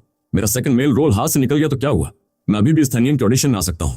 वैसे भी अभी थर्ड मेल और फोर्थ मेल दोनों लॉक नहीं हुए हैं। मैंने दोनों रोल्स के लिए अप्लाई किया है। तुम बस वेट एंड वॉच करो कि मैं ये रोल कैसे ग्रैब करता हूँ। मेरी एडवाइस है कि तुम अभी अपना सामान पैक करो और फटाफट यहाँ से डिसअपियर हो जाओ। मैंने फिर भी उसको इग्नोर किया, पर पास खड़े डूंग वियन फार्म ने यह सब नोटिस कर लिया। थम्ब्रो, ये कौन है? तुम इसे जानते हो? हाँ जानता हूँ, पहले मेरे साथ सेम कंपनी में था। टिंडिफ्री, जूंग वियन फार्म को कैसे पहचानता है? थमथन, तुम आखिरकार किस ट्रैश कंपनी में साइन हुए हो? तुम्हारा मैनेजर कौन है मुझे तो पता भी नहीं है। ये ऑडिशन वेटिंग एरिया है, अगर तुम्हें ड्रामा क्रिएट करना है तो कहीं और जाओ, वरना मैं सिक्योरिटी गार्ड को बुलाता हूँ। टीम डीफी को अभी ऑडिशन देना था, वो गार्ड से बाहर थोड़ी निकलना चाहता था। थमथन के एक्टिंग लेवल के साथ तो आज यहाँ सिर्फ बैकग्राउंड बनने आया है, डेफिनेटली ऑडिशन पास नहीं कर पाएगा। इसके फेल होने के बाद मैं इस पर टॉन्ट मारूंगा तो ज्यादा फन आएगा ना, ऐसा सोचते ही उसके फेस पर एक चीप स्माइल आ गई। थर्ड मेल और फोर्थ मेल के ऑडिशन अलग अलग रूम्स में थे, तो 2 ऑडिशन रूम्स बने हुए थे। टीम डीफी के बैठते ही थर्ड मेल वाले रूम से उसका नंबर कॉल हुआ। अंदर जाने के थोड़ी देर बाद ही वो बाहर आ गया। बाहर आने के बाद उसने गुस्से में ऑडिशन रूम की तरफ देखा। तुम लोगों को क्या लगता है मुझे इस घटिया प्लेस की जरूरत है? सब के सब एक्टिंग टेस्टलेस लोग हैं। यहाँ जगह नहीं मिली तो कहीं और सही, मुझे रिजेक्ट करना तुम लोगों का लॉस है। वो बाहर जाने ही वाला था कि उसने देखा मैं अभी भी वेट कर रहा हूँ और गया नहीं हूँ। थमथन की एक्टिंग मुझसे भी वर्स्ट है और वो अभी भी बैठा है। मैं क्यों जाऊं? नो वे, मुझे तो थमथन को बाहर आते हुए देखना ही है। सुना है फोर्थ मेल रोल का फाइनल चेक डायरेक्टर खुद कर रहे हैं। वो डायरेक्टर अपने शॉर्ट टेम्पर के लिए फेमस है। मैं तो देखना चाहता हूँ कि थमथन का चेहरा कैसे खराब होता है। एग्जैक्टली उसी टाइम मेरा ऑडिशन का टर्न आ गया तो टीम डेफी फिर से वेटिंग चेयर पर बैठ गया। इंट्रोडक्शन की जरूरत नहीं है, सीधे स्टार्ट करो। तुम फोर्थ मेल रोल के लिए कौन सा सीन चूज कर रहे हो? Ninth scene. Ninth scene? इतने लंबे ऑडिशन टाइम में आज तक किसी ने नाइन्थ सीन परफॉर्म करने का रिस्क नहीं लिया। ये गाय हैंडसम तो सच में है, पर नाइन्थ सीन में इमोशन शिफ्ट्स पर सुपर कंट्रोल चाहिए। क्या ये सच में कर पाएगा? क्या तुम कॉन्फिडेंट हो कि तुम्हें नाइन्थ सीन ही करना है? अभी भी चेंज कर सकते हो, पर मैंने फर्मली हेड नोट किया। ओके देन स्टार्ट करो। कैरेक्टर में एंटर होते ही मैं जैसे एकदम चेंज हो गया। हैप्पीनेस, एंगर, होपलेसनेस और फाइनली 7-8 साल के बच्चे जैसी मैडनेस वाला zone. Emotions layer by layer build हो रहे थे, जिससे वहां मौजूद हर बंदा टोटली कनेक्ट हो गया। डायरेक्टर डूइंग मेरी एक्टिंग देखकर ब्राइट आइज से मुझे देखने लगे, पर उन्होंने इंटरप्ट होने के डर से कुछ बोला नहीं। फाइनली जब मेरी परफॉर्मेंस एंड हुई तो मैंने खुद आगे होकर कहा, डायरेक्टर सर, मेरी परफॉर्मेंस कंप्लीट हो गई है। Awesome, super brilliant. तुम्हारा नाम थमथन है ना? तुम्हारी इमोशनल पावर बहुत स्ट्रांग है। इमोशन शिफ्ट्स भी एकदम टॉप क्लास है, जैसे स्क्रिप्ट से ही फोर्थ मेल कैरेक्टर बाहर आ गया। डायरेक्टर डूइंग एक्साइटेडली मेरी प्रोफाइल चेक करने लगे। कुछ और पूछने वाले थे कि अचानक उन्हें कुछ मिसमैच लगा। होल्ड ऑन, तुमने टोटल मिलाकर 5 मिनट से भी कम काम किया है मूवी में। इम्पॉसिबल, तुम्हारा इमोशनल कंट्रोल इतना फ्लॉलेस है, बिल्कुल जीरो डिफेक्ट। ऐसा कैसे हो सकता है? वेट, तुम तो किसी रेप्यूटेड एक्टिंग स्कूल से भी पास आउट नहीं हो। डायरेक्टर डूइंग और ज्यादा शॉक्ड हो गए। ये तो सच में गॉड गिफ्टेड सुपरस्टार है। ब्रो, एंटरटेनमेंट इंडस्ट्री में इतना हिडन जेम कैसे छूट गया? आज तो मुझे रियल ट्रेजर मिल गया है। नो, मुझे एक और टेस्ट लेना पड़ेगा। डायरेक्टर डूइंग एक बिग डायरेक्टर थे, तो एक्साइटमेंट में ब्लाइंड नहीं हुए। 9th सीन डिफिकल्ट जरूर था, पर डायलॉग्स ना होने की वजह से थोड़ा इजी भी था। भले ही तुम्हारी परफॉर्मेंस आउटस्टैंडिंग थी, पर हमें अभी तुम्हारी डायलॉग डिलीवरी का लेवल नहीं पता। Why don't I assign another scene for you to perform? मैं तुरंत पॉइंट समझ गया, ये सिर्फ डायलॉग डिलीवरी टेस्ट नहीं था, बल्कि मेरी स्पॉट रिस्पॉन्स स्किल का भी टेस्ट था। ऑलराइट, अब मुझे शो ऑफ करने दो। डायरेक्टर डूइंग ने 3rd सीन असाइन किया। 3rd सीन में ही फोर्थ मेल कैरेक्टर के सबसे ज्यादा डायलॉग्स थे। मैंने बहुत लोगों का इंटरव्यू लिया है, उन लोगों को तो डायलॉग्स तक याद नहीं थे। थमथन, मुझे डिसअपॉइंट मत करना। जस्ट दिस सीन, ये तो एक्सट्रीमली इजी है। परफॉर्मेंस के पूरे प्रोसेस में डायरेक्टर डूइंग और उनकी टीम शॉक रह गई जब उन्होंने पाया कि मुझे न सिर्फ स्क्रिप्ट मेमोराइज थी, बल्कि मेरी एक्टिंग फाउंडेशन इतनी परफेक्शन पर थी कि फोर्थ मेल कैरेक्टर स्पॉट पर रियल लगने लगा। मेरे फिनिश करते ही डायरेक्टर डूइंग और पैनल मेंबर्स एक्साइटेडली खड़े हो गए और कंटिन्यूअसली क्लैपिंग करने लगे। इवन मेरी मास्टर क्लास एक्टिंग की वजह से वो मेरा स्क्रीन टाइम और बढ़ाने का सोच रहे थे। क्लियरली वो सुपर इंप्रेस थे। थैंक यू डायरेक्टर्स, मुझे अपॉर्चुनिटी देने के लिए। हमें तुम्हारा थैंक यू करना चाहिए। तुम्हें अंदाजा नहीं है कि हम इस फोर्थ मेल कैरेक्टर के लिए कब से एक्टर सर्च कर रहे थे। अगर रोल कंफर्म हो गया है तो ऑब्वियसली कॉन्ट्रैक्ट साइन करना ही होगा। तुम बाहर वेट करो, स्टाफ तुम्हें ऑफिस ले जाएगा कॉन्ट्रैक्ट साइन करवाने। मुझे बाहर आता देखकर जूंग वियन फार्म दरवाजे के पास आया और पूछा, थम ब्रो कैसा रहा? एक्चुअली जूंग वियन फार्म का हार्ट भी नर्वस था। भले ही उसे थम ब्रो पर ट्रस्ट था कि वो कर लेंगे, पर हमेशा कॉम्पिटिटर्स होते ही हैं। क्या पता कोई ज्यादा सूटेबल बंदा मिल गया हो, but all good. Worst case में कोई और रोल फाइंड आउट कर लेंगे स्लोली। मैंने स्माइल करते हुए कहा, डायरेक्टर डूइंग ने फाइनलाइज कर दिया है, मैं फोर्थ मेल रोल प्ले कर रहा हूँ। अभी स्टाफ ऑफिस ले जाएगा कॉन्ट्रैक्ट साइन करने के लिए। जूंग वियन फार्म कंटिन्यूअसली नोट करने लगा। Great, really awesome. मुझे पता था तुम कर लोगे। चलो तुरंत ऑफिस चलते हैं। मुझे भी पता था कि कॉन्ट्रैक्ट रिव्यू करने के लिए जूंग वियन फार्म की हेल्प चाहिए, तो मुझे कोई इशू नहीं था। पर हम स्टाफ को ढूंढ पाते उससे पहले ही टीम डेफी एंग्री फेस के साथ हमारी तरफ आ गया। टीम डेफी तो हैप्पी होकर ड्रामा देखने का वेट कर रहा था, पर मुझे बाहर आते देखकर लगा कि मेरी परफॉर्मेंस बैड थी और मुझे भगा दिया गया। इसलिए रोस्ट करने आ रहा था। बट कौन जानता था कि पास आते ही उसने मेरे और जिंग विन फार्म के बीच का कॉन्वर्सेशन सुन लिया। व्हाट, वो भगाया नहीं गया बल्कि फोर्थ मेल रोल लॉक कर लिया। किस बेस पर ये इतना लकी हो गया? I don't believe it. Definitely इसने कोई डर्टी गेम खेला है। तो वो एग्रेसिवली मेरे सामने आया और लाउडली क्वेश्चन करने लगा। तुम्हारी एक्टिंग स्किल्स इतनी चीप है कि मेरे सामने भी टिकती नहीं है। तुम ये फोर्थ मेल रोल कैसे ग्रैब कर सकते हो? उसको पता था कि वो खुद थर्ड मेल रोल भी पास नहीं कर पाया था। उसकी लाउड वॉइस सुनकर आसपास के लोग मुड़कर देखने लगे। पास खड़े असिस्टेंट ने उसे काम होने के लिए पैट किया। डेफिनेटली बैकस्टेज गेम हुआ है। 100% शेडी सीन है। क्या डायरेक्टर ने तुम्हें पहले से ही सीक्रेटली लॉक कर रखा था? थन, अगर ऐसा था तो पहले सोबर बनने का नाटक क्यों कर रहे थे? Disgusting man. मैंने उसकी तरफ कोल्डली देखा और स्टेप बाय स्टेप उसके क्लोज गया। 3 दफे मुझे अपने पास आते देखकर थोड़ा स्कैर्ड हो गया। अपनी टंग संभाल कर बात करो। अगर तुम्हें सही से बात करना नहीं आता तो अपना माउथ किसी नीडी इंसान को डोनेट कर दो। तुम्हें क्या लगता है कि हर कोई तुम्हारी तरह शेमलेस हो सकता है? ये बोलते हुए मैंने मजे लेते हुए उसको ऊपर से नीचे तक देखा तो टीम डिप्फी गुस्से के मारे दांत पीसते हुए सीधा मेरी तरफ झपटा। जिंग विन फार्म ने तुरंत बीच में आकर मुझे कवर किया और टीम डिप्फी को रोक लिया, जिससे काफी हल्ला हो गया और सिक्योरिटी गार्ड्स भी आ गए। ऑब्वियसली ऑडिशन रूम के अंदर की डायरेक्शनल टीम को भी खबर लग गई। डायरेक्टर ड्यूंग नेचुरली काफी शॉर्ट टेम्पर्ड इंसान है। वो जैसे ही बाहर आए उन्होंने जिंग विन फार्म पर नोटिस दिए बिना सीधा चिल्लाना शुरू कर दिया। तुम किसके कलाकार हो? मेरे ही ऑडिशन वेन्यू पर हाथ उठाने की हिम्मत कैसे हुई? शेडी सिंह, मुझे लगता है कि तुम अपना दिमाग घर ही छोड़ आए हो। ऑडिशन देने आए हो तो क्या थोड़ी बहुत रिसर्च भी करके नहीं आए? डायरेक्टर ड्यूंग का हॉल में एंट्री मारते ही टीम डिफी का सारा एटीट्यूड आधा खत्म हो गया। वो तुरंत सफाई देने लगा। थमथन को फोर्थ मेल रोल कैसे मिल गया और मुझे क्यों नहीं? अगर उसकी कचरा एक्टिंग सेलेक्ट हो सकती है तो मैं क्यों नहीं? थमथन की उस पैथेटिक स्किल्स के साथ वो ये रोल कैसे संभाल सकता है? अगर उसे मिल सकता है तो मुझे भी मिल सकता है। प्लस मैंने भी फोर्थ मेल रोल के लिए अप्लाई किया था। मेरे टर्न आने से पहले ही आपने बंदा कैसे फाइनलाइज कर दिया? अगर ये शेडी सीन नहीं है तो और क्या है? डायरेक्टर ड्यूंग ने ये सुना तो उन्हें भी रियलाइज हुआ कि वो थोड़ा इंपल्सिव हो गए थे। मेनली इसलिए क्योंकि थमथन की एक्टिंग इतनी नेक्स्ट लेवल थी, जैसे वो फोर्थ मेल कैरेक्टर सीधा स्क्रिप्ट से बाहर निकल आया हो, जिससे उन्होंने तुरंत डील लॉक कर ली और ये भूल गए कि पीछे अभी भी लोग ऑडिशन का वेट कर रहे हैं। अगर मुझे पहले से पता होता तो मैं सबके ऑडिशन खत्म होने का वेट करता और फिर थमथन को लॉक करता, तो कोई इश्यू ही नहीं होता, राइट?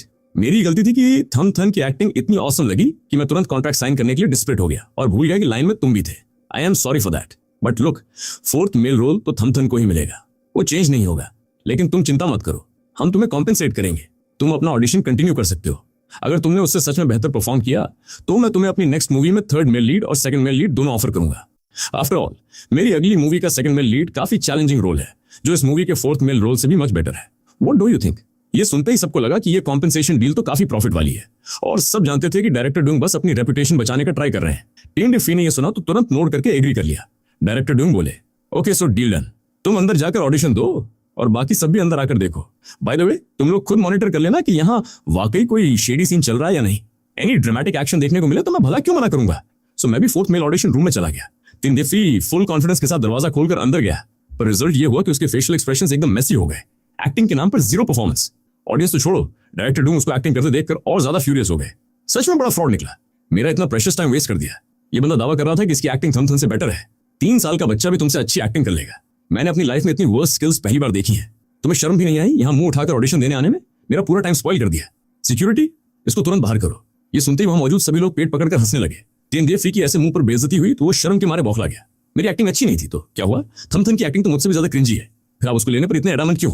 डेफिनेटली यहाँ शेडी सीन है। ये बात सुनकर डायरेक्टर ड्यूंग को और तेज गुस्सा आ गया। उन्होंने तुरंत मेरा ऑडिशन वीडियो बड़ी स्क्रीन पर लाइव प्ले करवा दिया ताकि सब लोग देख सके। हाँ, मेरी परफॉर्मेंस देखते ही सबके सब कंप्लीटली कन्विंस्ड हो गए।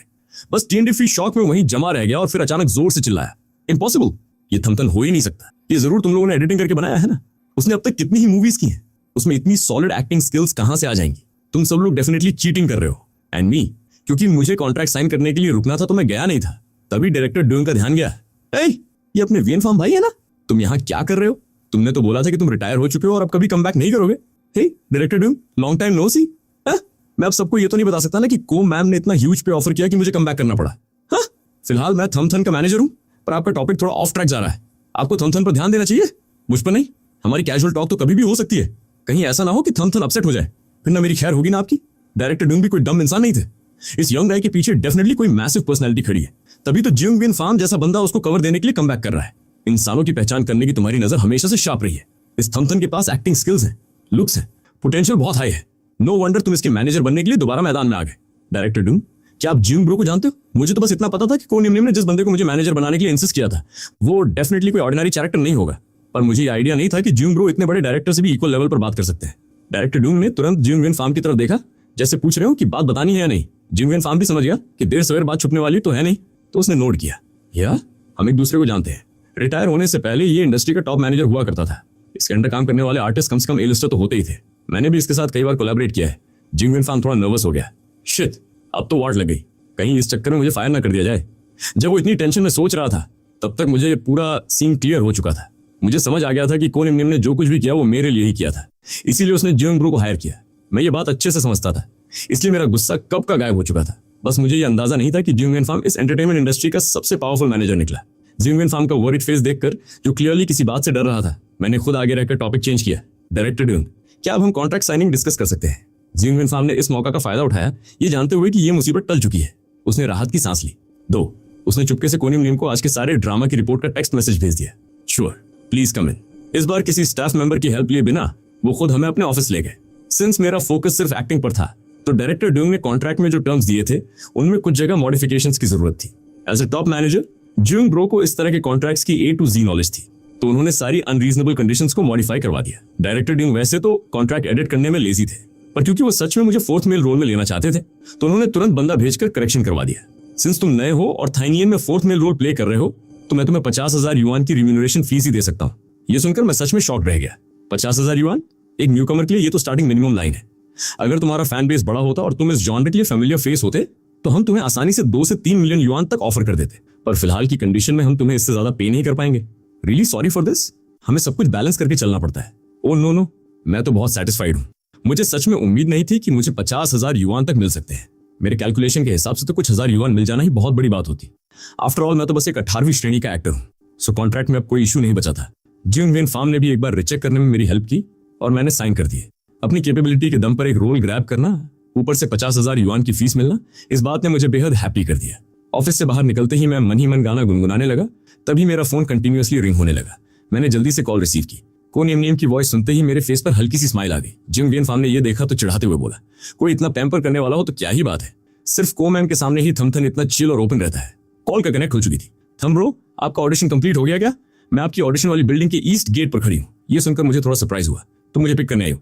यस, एग्जैक्टली, आपको घर ले जाकर लंच करवाने आई हूँ। ऑलराइट जियोंग ब्रो, कोन इमनियम मुझे लेने आ गई है। आप अपनी कार से वापस चले जाओ, मुझे ड्रॉप करने की जरूरत नहीं है।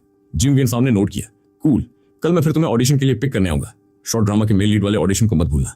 या आई नो, आप ध्यान से ड्राइव करना, मैं निकलता हूँ। मेरी जाती हुई पीठ को देखकर जियोंग फार्म ने मन ही मन कहा, यूथ कितना ऑसम होता है ना। क्या यही यंग ब्लड की एनर्जी है? मैं ईस्ट गेट की तरफ गया तो देखा कि पास के एक कैफे के बाहर कुछ फैमिली कार्स पार्क थी। मैं सीधा उस तरफ बढ़ गया। बॉडीगार्ड ने मुझे देखते ही बीच वाली कार का डोर ओपन कर दिया। जब मैं अंदर बैठा तो कोन इमनियम ने हाथ बढ़ाकर मेरा सामान पकड़ा और चिढ़ाते हुए बोली, इतनी घबराहट किस बात की है? मैं कहीं भागी थोड़ी जा रही हूँ। आज कोन इमनियम ने एक अलग आउटफिट पहन रखा था जो उसकी खूबसूरती को और बढ़ा रहा था। मैं बिना सोचे समझे उसे देखता ही रह गया। थोड़ी देर बाद मैंने हल्की सी खांसी की। वेल, मुझे तुमसे हिसाब किताब चुकता करना है। जियोंग ब्रो का आखिर चक्कर क्या है? तुम्हारी हिम्मत कैसे हुई मुझे ऐसे ट्रैप करने की? अरे थम ब्रो, मेरी गलती थी ना, पर क्या आपने नहीं कहा था कि ये बात खत्म हो गई है? अब गुस्सा मत करो ना, एल्स क्या मैं आज रात दूसरे रूम में सोने चली जाऊं? मैं गुस्सा नहीं कर रहा हूं। I mean, what was that again? Anyway, मुझे फर्क नहीं पड़ता। नेक्स्ट टाइम तुम मुझे ऐसे ट्रैप नहीं करोगी, वरना मैं सच में बहुत एंग्री हो जाऊंगा। ओके, नेक्स्ट टाइम मैं तुम्हें ट्रैप नहीं करूंगी, सब कुछ क्रिस्टल क्लियर बताऊंगी। प्लीज मुझे इस बार फॉरगिव कर दो ना। ये सुनने में इतना शेडी क्यों लग रहा है? She is definitely my wife, इसमें कोई शक नहीं है। और उसको इस टोन में बात करने की क्या जरूरत है, जैसे किसी बच्चे को मना रही हो? हम तो अभी कुछ दिन पहले ही मिले हैं, कोई डीप बॉन्डिंग भी नहीं हुई हो। ओके, तुमने प्रॉमिस किया, याद रखना। बाय द वे, तुम्हें बता दूं कि मैंने ऑडिशन राउंड क्लियर कर लिया है। फोर्थ मेल रोल मेरे नाम लॉक हो चुका है। मेरा इस तरह सडनली टॉपिक चेंज करना देखकर वो हंस पड़ी। आपका क्लियर होना तो ऑब्वियस था ना, मेरे हस्बैंड इतने टैलेंटेड जो है। मैं थोड़ा साइलेंट रहा, जब थोड़ा काम डाउन हुआ तब आगे पूछा, बाय द वे, तुम मुझे लेने क्यों आई हो? ऑफिस नहीं जाना था क्या? मॉर्निंग में ऑफिस गई थी, आफ्टरनून में जाना ऑप्शनल है। हमारे डैड वापस आ गए हैं और घर पर हम दोनों का लंच के लिए वेट कर रहे हैं। व्हाट? तुमने मुझे पहले से इन्फॉर्म क्यों नहीं किया? लास्ट टाइम मॉम ने तो बस ऐसे ही कैजुअली मेंशन किया था, ये तो नहीं बताया था कि डैड किस दिन आ रहे हैं। मुझे बिल्कुल आइडिया नहीं था कि आज डैड वापस आ रहे हैं। ये तो बहुत डिसरिस्पेक्टफुल लगेगा। डैड को पता था कि आप ऑडिशन की प्रिपरेशन कर रहे हो, इसीलिए उन्होंने ही मना किया था कि आपको डिस्टर्ब ना करें। बट स्टिल, ऑडिशन ही तो था, एक छोटी सी बात थी। तुम्हें मुझे पहले से बताना चाहिए था। वो आपका करियर है, आपका वर्क है, वो छोटी बात कैसे हो सकती है? टू बी ऑनेस्ट, मुझे आज तक किसी ने ऐसी केयर नहीं दी थी। लास्ट लाइफ में मैं एक ऑर्फन था, बाद में इस बुक के अंदर आया। ओरिजिनल होस्ट की एक ग्रैंड मदर थी, पर जब मैं आया तब वो बहुत ओल्ड थी और मेरी इतनी डिटेल केयर नहीं कर सकती थी। डेफिनेटली मेरी करियर वर्क की परवाह भी किसी ने नहीं की थी। ये सोचकर कि आज मॉर्निंग में कोन इमनियम ने मुझे सी ऑफ किया था, मैं मनी मन सोचे बिना नहीं रह सका। काश कोन इमनियम स्टोरी की फीमेल लीड ना होती तो कितना अच्छा होता। जब हम को विला पहुंचे, थम ब्रो कैसा रहा? ऑडिशन सक्सेसफुल रहा ना? को लम्हाई का फेस यद्यपि सीरियस था, पर उनकी शार्प आइज में एक एक्सपेक्टेशन साफ दिख रही थी। ऑडिशन सुपर सक्सेसफुल रहा, आज तो कॉन्ट्रैक्ट भी साइन हो गया। अमेजिंग। मुझे पता था कि थंब ब्रो डेफिनेटली कर दिखाएगा। हमारी फैमिली में आज तक इस फील्ड में कोई टैलेंट नहीं निकला है। कोलम भाई के चेहरे पर एक रेयर स्माइल देखने को मिली। जब सब लोग खुश हो लिए तब आंटी बोली, ओके ओके, पहले सब लोग चलकर लंच कर लेते हैं। लंच के बाद देखेंगे कि डैड हमारे लिए क्या क्या गिफ्ट्स लाए हैं। डाइनिंग टेबल पर वापस आकर कोलम भाई ने मुझे एक डॉक्यूमेंट फाइल दी। दो मैं सामान ले जाकर कोनिम निम के लॉकर में रख सकता था, पर फिर भी मुझे थोड़ा प्रेशर फील हो रहा था। ये देखकर कि डॉक्यूमेंट फाइल इस बार ज्यादा थिक नहीं थी, मैं राहत की सांस लेने ही वाला था कि वो बोले, इसमें को ग्रुप के 10% शेयर्स हैं जो तुम्हारे नाम ट्रांसफर कर दिए गए हैं। ओ माय गॉड, को ग्रुप के 10% शेयर्स मतलब कितना सारा पैसा होगा यार, ये तो कुछ ज्यादा ही जनरस हो गए। लंच फिनिश करने के बाद कोलम भाई जो फॉरेन से गिफ्ट्स लाए थे वो सब देखने के बाद मैं सारे गिफ्ट्स और डॉक्यूमेंट फाइल लेकर को निम निम के लॉकर में शिफ्ट कराया। तब जाकर मेरे मन को सुकून मिला। मैं जैसे नीचे जाने के लिए मुड़ने वाला था, उसने पूछा, थंब ब्रो आप नीचे क्यों जा रहे हो? डैड आज ही तो वापस आए ना, मॉम भी नीचे ही है। मुझे लगता है कि मुझे नीचे जाकर उन दोनों के साथ बातचीत करनी चाहिए। डैड मॉम कोई बच्चे थोड़े ही हैं, तुम्हें उनके साथ बैठकर बातें करने की क्या जरूरत है? तुम अपने काम पर ध्यान दो। कल तुम्हारा शॉर्ट ड्रामा का ऑडिशन भी तो है ना, क्या तुम्हें उसकी प्रिपरेशन नहीं करनी? मेरी प्रिपरेशन ऑलमोस्ट कंप्लीट है, बट स्टिल क्या मुझे नीचे नहीं जाना चाहिए? बड़ों को लिविंग रूम में अकेला छोड़ना मुझे थोड़ा रूड लग रहा है। इसकी बिल्कुल जरूरत नहीं है थंब ब्रो, मैं आपकी अच्छी इंटेंशन समझती हूँ। मैं पॉइंट ये है कि डैड अभी स्टडी रूम में चले गए हैं, थोड़ी देर में मेरे साथ कंपनी मैटर्स डिस्कस करेंगे, और मॉम की तो आफ्टरनून टी की अपॉइंटमेंट है, तो वो अभी लिविंग रूम में है ही नहीं। तो तुमने मुझे ये बात स्टार्टिंग में ही क्यों नहीं बताई? जब मैं नीचे जाने के लिए एक पैर पर खड़ा था तब बता रही हो। हमारे थंब ब्रो को इतना क्यूट देखकर थोड़ा मजाक करने का मन किया। क्या मैं इतना भी नहीं कर सकती? Absolutely not. क्या तुम आगे से मुझे चढ़ाना बंद कर सकती हो? वेल, वो तो इम्पॉसिबल है। उसकी इस इलॉजिकल बात ने मुझे स्पीचलेस कर दिया। डैड स्टडी रूम में वेट कर रहे हैं और तुम यहाँ मेरे साथ टाइम पास कर रही हो। बड़ों को वेट क्यों करवा रही हो? जल्दी जाओ ना। मैं चुपचाप खड़े होकर उसे स्टडी रूम की तरफ जाते हुए देखता रहा, फिर सोफा पर बैठकर उस शॉर्ट ड्रामा की स्क्रिप्ट देखने लगा जिसका कल ऑडिशन था। अभी पढ़ ही रहा था कि फोन रिंग हुआ। जिंग वेन फार्म का कॉल था। मैंने जल्दी से कॉल पिक की। थंब ब्रो तुम ट्रेंडिंग लिस्ट में आ गए हो, और वो भी नेगेटिव ट्रेंड में, बट डोंट वरी, मैं अभी इसको फिक्स करता हूँ। तुम गलती से भी कोई स्टेटमेंट मत देना। बाय फॉर नाउ, मैं हैंडल करने जा रहा हूँ। मैं भी ट्रेंडिंग लिस्ट में आ सकता हूँ? इतने टाइम के डेब्यू के बाद ये पहली बार है जब मैं ट्रेंडिंग लिस्ट पर आया हूँ। भले ही न्यूज कोई अच्छी नहीं थी, पर फिर भी मुझे काफी क्यूरियोसिटी हो रही थी। मुझे लगा था कि मैं तो बस एक 18वीं श्रेणी का एक्टर हूँ, मुझ पर कौन ही ध्यान देगा। पर रिजल्ट ये निकला कि ये टॉपिक तो अनएक्सपेक्टेडली बहुत बड़ा मुद्दा बन गया। थाइनियन सर्च लिस्ट पर 4th पोजीशन पर 18th ग्रेड एक्टर थमथन था। इवन मेरे बारे में एक नहीं बल्कि दो नेगेटिव ट्रेंड्स चल रहे थे। नंबर 1 स्पॉट पर भी मुझसे रिलेटेड टॉपिक था। टेन दिफी ने थाइनियन में शेडी सीन होने का दावा करते हुए लाइव स्ट्रीम की थी।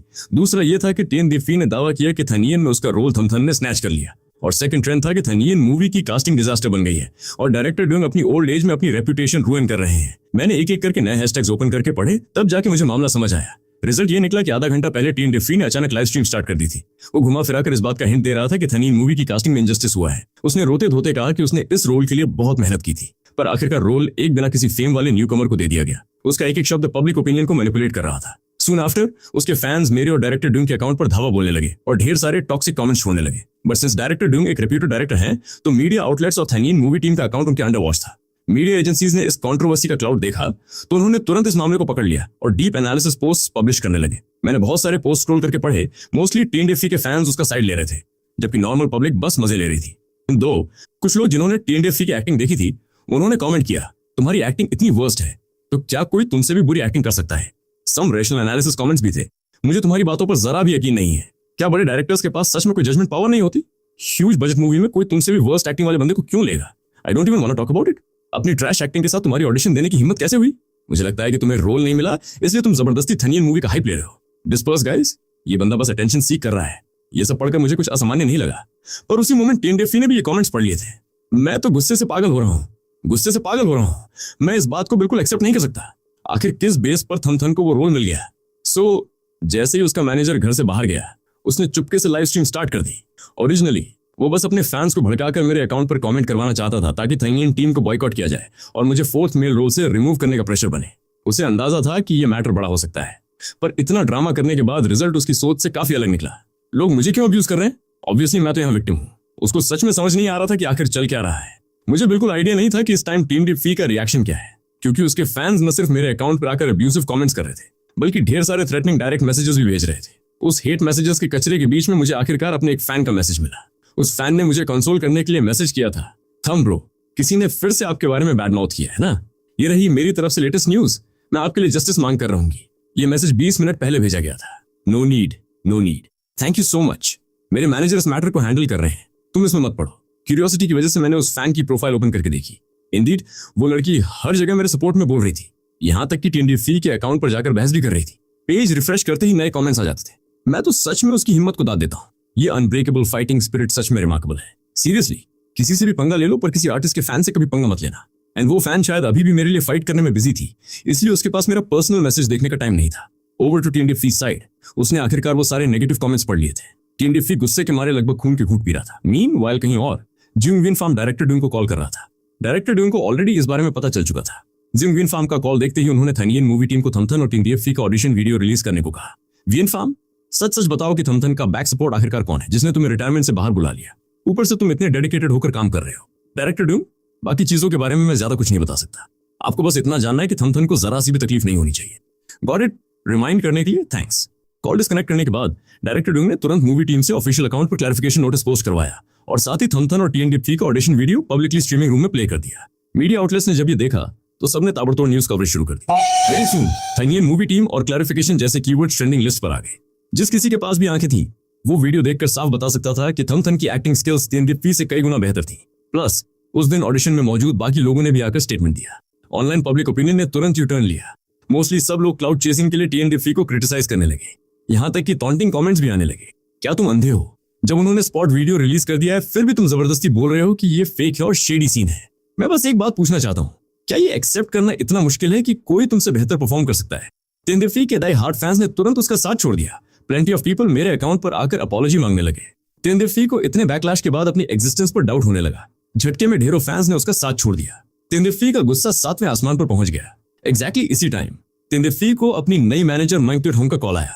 ओ मेरे भाई, क्या तुम अपना दिमाग इस्तेमाल कर सकते हो? तुम्हें मना किया था ना कि लाइव स्ट्रीम मत करो। तुमसे कहा था कि डायरेक्टर डूंग और थनियन मूवी टीम से तुम पंगा नहीं ले सकते। क्या तुम्हें पता है कि थनियन मूवी में कितने टॉप इन्वेस्टर्स लगे हुए हैं? क्या तुम्हें पता है कि डायरेक्टर डूंग का नेटवर्क कितना स्ट्रांग है? अब लो मजे। इस ड्रामा के बाद भूल जाओ कि तुम्हें कोई रोल मिलेगा। ओरिजिनली तुम्हारे लिए जो आइडल ड्रामा नेगोशिएट किया गया था और जिसमें तुम्हें मेल लीड देने पर एग्रीमेंट बन गया था, वो सब तुम्हारे इस स्टूपिड मूव की वजह से बर्बाद हो गया। अगर TNDFC को टीम बॉस ने इंट्रोड्यूस ना करवाया होता तो माइंड होंग कब का कंपनी को कॉन्ट्रैक्ट टर्मिनेशन का लेटर थमा चुकी होती। अब उनका कॉल आ गया कि वो तुम्हें नहीं ले रहे हैं। वो वीडियो डेफिनेटली एडिटेड है। थमथन मुझसे बेहतर एक्टिंग कभी नहीं कर सकता। इंटरनेट पर कोई भी बंदा ये नहीं मान रहा कि वो ऑडिशन वीडियो एडिटेड है। तुम्हारा मतलब है कि बाकी सब अंधे हैं और सिर्फ तुम ही सबसे स्मार्ट हो। इंटरनेट यूजर्स सही कह रहे हैं। ये मानना इतना मुश्किल क्यों है कि वो तुमसे अच्छी एक्टिंग करता है? इतनी नेचुरल एक्टिंग का वीडियो तुम खुद एडिट करके दिखा दो मुझे। TNDFC का चेहरा पीला पड़ गया। अब जाके उसे यकीन हुआ कि थमथन के पास सच में उतनी ब्रिलियंट एक्टिंग स्किल्स हैं। मैंने तुम्हें एक अपॉलॉजी टेम्पलेट भेजा है, चुपचाप इंटरनेट पर पोस्ट करके माफी मांगो। यद्यपि तुमने बड़े लोगों से पंगा ले लिया है और तुम्हारा फ्यूचर एकदम डार्क दिख रहा है, पर अगर तुमने माफी नहीं मांगी तो तुम्हें और गंदी गालियां पड़ेंगी। Hurry up. TNDFC के पास कोई ऑप्शन नहीं बचा था। उसने अपॉलॉजी टेम्पलेट कॉपी किया और एक क्लैरिफिकेशन पोस्ट डालकर अपॉलॉजी मांगी, पर अब किसी को उसकी परवाह नहीं थी। उसकी माफी ऐसी लग रही थी जैसे वो खुद ही अकेले नाटक कर रहा हो। TNDFC को ऑब्वियसली शर्मिंदगी फील हो रही थी, पर जो फैंस उसका साथ छोड़ चुके थे और बाकी इंटरनेट यूजर्स सब उसे कंटिन्यूअसली क्रिटिसाइज कर रहे थे। TNDFC सहन नहीं कर पाया और रिप्लाई देने लगा। तभी मैनेजर ने आगे कहा, अपॉलॉजी के बाद इंटरनेट को भूल जाओ। अगर मैंने तुम्हें फिर से ऑनलाइन मजे लेते देखा तो मैं तुम्हें तुम्हारे हाल पर छोड़ दूंगी। साथ ही कंपनी में एप्लीकेशन डाल दूंगी तुम्हारे कॉन्ट्रैक्ट टर्मिनेशन के लिए। अगर कॉन्ट्रैक्ट टर्मिनेट नहीं हुआ तो तुम्हारी एक्टिविटीज फ्रीज करवा दूंगी। अब तुम खुद समझ लो। राइट नाउ मेरी हालत इतनी खराब है, अगर कॉन्ट्रैक्ट टर्मिनेट हो गया या एक्टिविटीज फ्रीज हो गई तो क्या मेरी लाइफ पूरी तरह खत्म नहीं हो जाएगी? बट स्टिल TNDFC कंट्रोल नहीं कर पाया और इंटरनेट पर चल रहे मैटर को फॉलो करता रहा। एज फॉर मी, क्योंकि मैंने डायरेक्टर डूंग और मूवी टीम का अकाउंट फॉलो नहीं किया था, तो मुझे पता भी नहीं था कि टीम ने क्लैरिफिकेशन पोस्ट डाल दिया है और हम दोनों का ऑडिशन वीडियो पब्लिक कर दिया है। मुझे बस अचानक नोटिस हुआ कि मेरे फैन बेस का शोर काफी शांत हो गया है। फिर मुझे सीधे उस फैन का डायरेक्ट मैसेज मिला, थम्ब्रो, थनियन मूवी टीम ने क्लैरिफिकेशन नोटिस पोस्ट कर दिया है। वीडियो में आपकी एक्टिंग स्किल्स इतनी सॉलिड थी कि TNDFC को लगा कि ये एडिटेड है। क्या उस बंदे की आंखों में कोई प्रॉब्लम है? तब जाके मुझे पता चला कि टीम ने स्टेटमेंट दिया है। श्योरली थम्ब्रो ने उनसे कॉन्टैक्ट किया होगा। मैं रिप्लाई देने ही वाला था कि उस फैन का एक और मैसेज आया, आहा थम्ब्रो, आपने मुझे मैसेज किया था। आज मैं फाइट में इतनी बिजी थी कि ध्यान ही नहीं गया। अब जाके मैटर रिजॉल्व हुआ है। सच में ब्रेनलेस लोगों का ग्रुप था। TNDFC की हर बात पे आंख बंद करके ट्रस्ट कर लेते हैं। मेरे सपोर्ट में बोलने के लिए थैंक यू। फॉर्मल होने की क्या जरूरत है, आप मेरा आइडल जो हो। उस फैन ने तुरंत रिप्लाई किया, my boss is calling me, मुझे काम पर जाना होगा, बाद में बात करते हैं थम्ब्रो। मैंने जल्दी से टेक्स्ट किया, या श्योर, तुम अपने काम पर ध्यान दो। चैट विंडो क्लोज करने के बाद मैंने इंटरनेट पर न्यूज देखना स्टार्ट किया। एक राउंड घूमकर कॉन्फर्म किया कि अब कोई मेरे बारे में गलत नहीं बोल रहा है। फिर मैंने डायरेक्टर डूंग और मूवी टीम के अकाउंट को फॉलो कर लिया। वर्क डन होने के बाद मैं कल के शॉर्ट ड्रामा ऑडिशन की प्रिपरेशन में लग गया। नेचुरली मुझे ये आइडिया नहीं था कि इंटरनेट पर मेरे ऑडिशन वीडियो के बारे में चल रही बहस का दिशा ही बदल चुका था। स्टार्टिंग से ही लोग मेरी एक्टिंग स्किल्स की तारीफ कर रहे थे कि मैंने TNDFC को बुरी तरह हरा दिया और थनियन मूवी टीम में कोई शेडी सीन नहीं था। पर अचानक से ये सब विजुअल्स और लुक्स की पार्टी में बदल गया। सेवरल गर्ल्स स्क्रीन के थ्रू मेरे लुक्स पे पार्ट 2 हो रही थी। ही इज सो हैंडसम, मुझे तो इन्हें फॉलो करना ही पड़ेगा। वो सब एकदम एक्साइटेड होकर मेरे अकाउंट को फॉलो करने लगी। न्यू मीडिया एजेंसीज ने भी इस ट्रैफिक का फायदा उठाना चाहा। Immediately sensational news, entertainment industry shocked by mystery handsome face जैसे धमाकेदार हेडलाइंस पब्लिश होने लगे। इंडिया फ्री ने इंटरनेट पर पब्लिक ओपिनियन का यू टर्न देखा तो गुस्से के मारे बेहोश होने लगा, पर उसमें कुछ करने की हिम्मत नहीं थी। कहीं उसकी मैनेजर सच में कॉन्ट्रैक्ट टर्मिनेट ना कर दे, इसलिए वो चुपचाप कड़वा घूंट पीकर लोगों को मेरी तारीफ करते देखता रहा। एट द सेम टाइम बहुत सारे इंटरनेट यूजर्स मेरे पुराने रोल खंगालने लगे। इन मेकअप आर्टिस्ट को तो पकड़ कर मारना चाहिए, कैसी अजीब स्किल्स हैं, इतने डिवाइन फेशियल फीचर्स का इतना गंदा मेकअप कर दिया। मीडिया एजेंसीज उस टाइम जबरदस्ती हाइप बना रही थी, ढेरों एनालिसिस आर्टिकल्स लिख रही थी कि मैं आखिर हूं कौन। जुंग वियन फार्म ने बस अभी एक गिलास पानी ही पिया था। मुझे पता था कि थमथन जैसी एक्स्ट्रॉर्डिनरी क्वालिटी वाला इंसान जल्दी ही फेमस हो जाएगा, पर इतनी जल्दी फेमस हो जाना मेरे भी कैलकुलेशंस के बाहर था। मुझे सच में समझ नहीं आ रहा कि बस एक छोटा सा ऑडिशन वीडियो इतना ज्यादा अटेंशन कैसे ले सकता है। भाई थमथन सच में सबसे एफर्टलेस आर्टिस्ट है जिसे मैंने आज तक मैनेज किया है। उसे फेमस बनाना तो बहुत ही आसान काम है। राइट हियर मुझे फिर से दिंग वियन फार्म का कॉल आया। मुझे समझ नहीं आया कि दिंग ब्रो ने मुझे कॉल क्यों किया है। इंटरनेट पर तो गाली खाने वाला मैटर सॉल्व हो चुका था ना, फिर से क्या बात हो गई ब्रो? थम ब्रो तुम तो सीधे हिट हो गए।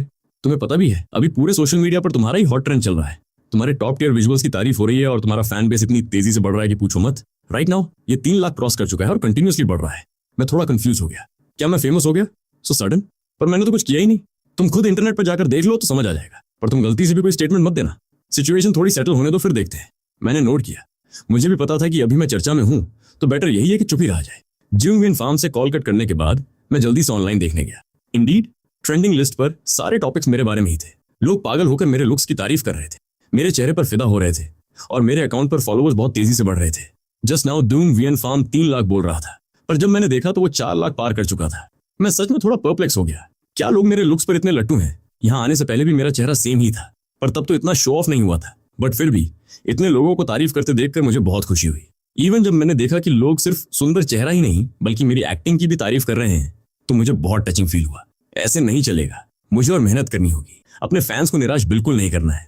सो मैं गुनगुनाते हुए आगे की स्क्रिप्ट पढ़ने लगा। नाइट होने तक मेरा फैन बेस लगभग 10 लाख टच कर चुका था। आंट को ने जब ये खबर सुनी तो तुरंत अपनी सहेलियों को बाय बोलकर खुद डिनर बनाने में लग गई।